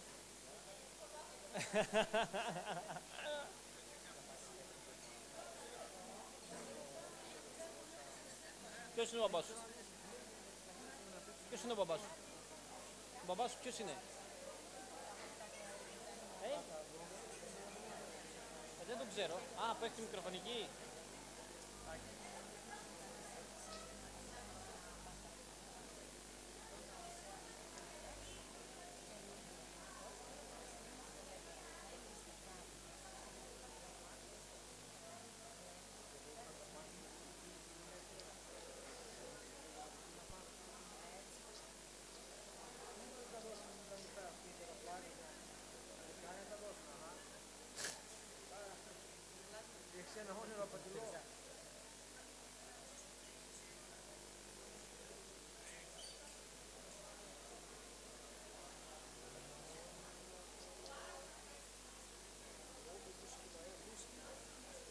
One of these.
Μητροπολίτη Κήτρους, Κατερίνης και Πλαταμόνα, Κύριε Γεώργιε, σεβαστοί πατέρες, πρόεδρε της εκτελεστικής γραμματείας του Διεθνούς Ιδρύματος Μεγάλου Αλεξάνδρου, κύριε Πασχάλη, δήμαρχε Δίου Ολύμπου, κύριε Παπαθανασίου, αντιπρόεδρε του Διεθνούς Ιδρύματος, κύριε Μπαλτατζή, της Ανωτάτης Αρχής του Διεθνούς Ιδρύματος, επίτιμε πρόεδρε της Ανωτάτης Αρχής, κύριε Μητούλη, γραμματέα της Ανωτάτης Αρχής, κύριε Κυρινγκρή, μέλη του Συμβουλίου της Εκτελεστικής Γραμματείας, πρόεδρε της Πολιτιστικής Εταιρείας Αριστοτέλης Νάουσας, κύριε Ευθυμιάδη, μέλη του Συλλόγου Αριστοτέλη, κυρίες και κύριοι. Σας καλωσορίζω σε μια ιδιαίτερη σημαντική για μας συνάντηση. Η αιτία της σημερινής συνάντησης είναι ο πολιτισμός. Το ότι βρισκόμαστε εδώ όλοι μαζί σήμερα, εμείς από τη ΣΥΠΑ και εσείς στο Αλεξάνδριο, είναι σημαντικό. Μέσα σε αυτές τις αντίξωες συνθήκες που ζούμε και που όλοι γενικά βιώνουμε, μας συνδέει όλους μας κάτι κοινό. Το ενδιαφέρον για τον πολιτισμό, για την ιστορία, για την κουλτούρα αυτού του τόπου. Όλοι μας, πιστεύω, είμαστε άτομα με όνειρα, ευαισθησίες και όλοι μας πλέον κατανοούμε πως μόνο ο πολιτισμός μπορεί και πρέπει να μείνει αλόβητος, ώστε να μας βοηθήσει να αντιμετωπίσουμε κάθε αντιξότητα. Γιατί πολιτισμός σημαίνει κάθε τι που κάνει ο άνθρωπος για να βελτιώσει και να χρωματίσει τη ζωή του. Αυτό προσπαθούμε να κάνουμε κι εμείς. Είμαστε πολύ τυχεροί και το ξέρουμε. Εκτός από το ότι η Μακεδονία από άκρη σ' άκρη είναι πανέμορφη, έχει επίσης και ιστορία, λαογραφία και παράδοση. Έτσι σήμερα εδώ στο Αλεξάνδριο καταγράφουμε την ιστορία, τη λαογραφία και την παράδοση της ηρωικής πόλης της Νάουσας, όπως ανακηρύχθηκε με βασιλικό διάταγμα το 1955. Κύριε Πρόεδρε, μέλη της Πολιτιστικής Εταιρείας Αριστοτέλης, σας ευχαριστούμε που μας τιμήσατε με την παρουσία σας στο Αλεξάνδριο. Συγχαρητήρια δε και στα χορευτικά, μας βάλανε στα μεράκια σήμερα. Πριν κλείσω, θα ήθελα να απευθύνω τα θερμά μου συγχαρητήρια προς τον Πιμενάρχη Κήτρους, τον Σεβασμιότατο Μητροπολίτη Γεώργιο, για την εκλογή του. Σεβασμιότατε, συγχαρητήρια και χαιρόμαστε που είσαστε σήμερα μαζί μας. Τέλος, σας μεταφέρω τους χαιρετισμούς της Προέδρου, κυρίας Ελένης Παπασλή, και των μελών Συλλόγου Ναουσαίων της Βοστόνης. Σας εύχομαι καλή Ανάσταση, καλό Πάσχα. Σας ευχαριστώ.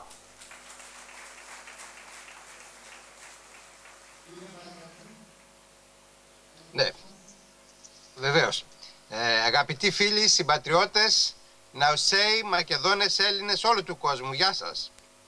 Είμαστε χαρούμενοι που βρισκόμαστε πάλι μαζί, έστω και μέσω του Skype, για να γιορτάσουμε την έκθεση «Ιστορικά Κιμήλια της Νάουσας», που επιμελήθηκαν η Πολιτιστική Εταιρεία Αριστοτέλης της Νάουσας σε συνεργασία με το Διεθνές Ίδρυμα Μεγάλου Αλεξάνδρου και τους ακούραστους υπέροχους εθελοντές, τον πρόεδρο κ. Διονύση Πασχάλη, τα μέλη του Διοικητικού Συμβουλίου και τους συνεργάτες τους. Τους ευχαριστούμε όλους από καρδιάς για το έργο που προσφέρουν στην Μακεδονία μας, στην Ελλάδα μας και σε όλο τον κόσμο. Σας εύχομαι υγεία και καλή δύναμη να συνεχίσουμε τον αγώνα. Η Μακεδονία είναι Ελλάδα και έχει εχθρούς που την επιβολεύονται. Εμείς όμως πρέπει να είμαστε ενωμένοι και έτοιμοι να τους αντιμετωπίσουμε νικηφόρα. Γεια σας, καλό Πάσχα και καλή Ανάσταση.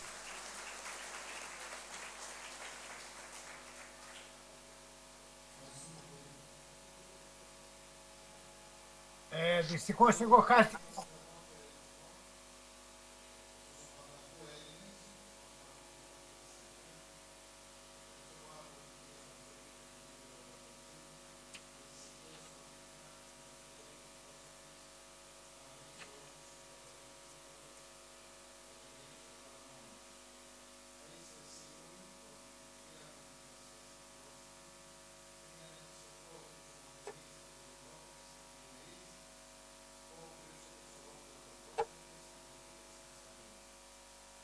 Ναι.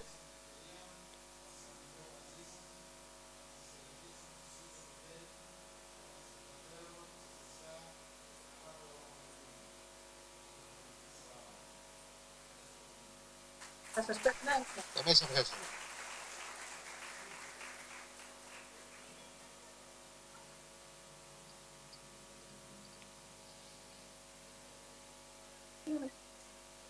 Δεν γίνεται, ούτε εικόνα έχω, ούτε... Έγινε Παναγί, σε χάσαμε, χάθηκες κάπου.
Σας ακούω. Ο κύριος Μητούλης περιμένει, αλλά δεν ξέρω τι έγινε. Χάθηκε.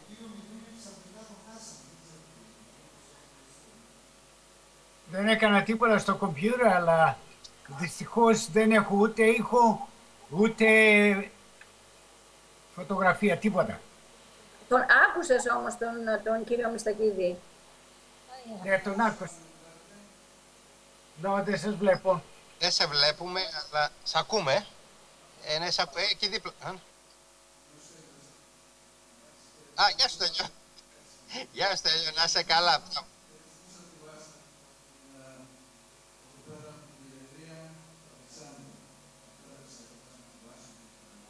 Δεν πειράζει. Από συνήθεια. Να είσαι καλά, Στέλιο. Οι όσοι τώρα φύγανε.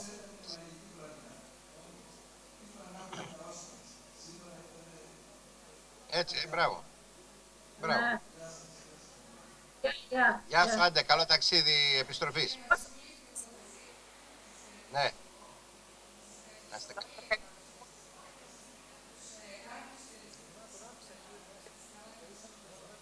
Ευχαριστούμε. Και εμείς ευχαριστούμε. Ευχαριστούμε.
Θερμά συγχαρητήρια σε όλους τους ομιλητές της εκδήλωσης, σε όλους τους χορευτές. Θερμά συγχαρητήρια πραγματικά στους μουσικούς και στους χοροδούς βέβαια. Σας ευχαριστούμε όλους πάρα πολύ.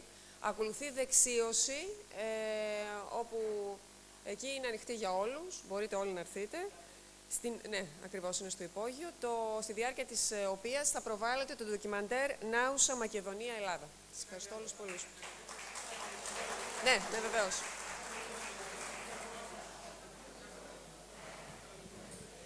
Το Διεθνές Ίδρυμα Μεγάλου Αλεξάνδρου ευχαριστεί όλους όσους ήρθατε από την Νάουσα εδώ και από την περιοχή.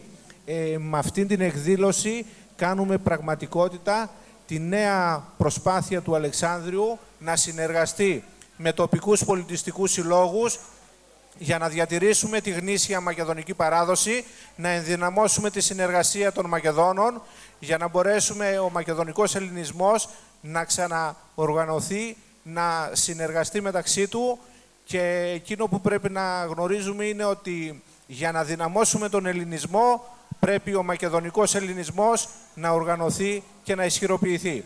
Εκ μέρους του Διεθνούς Ιδρύματος Μεγάλου Αλεξάνδρου ευχαριστώ όλους για την παρουσία σας εδώ. Γεια σας.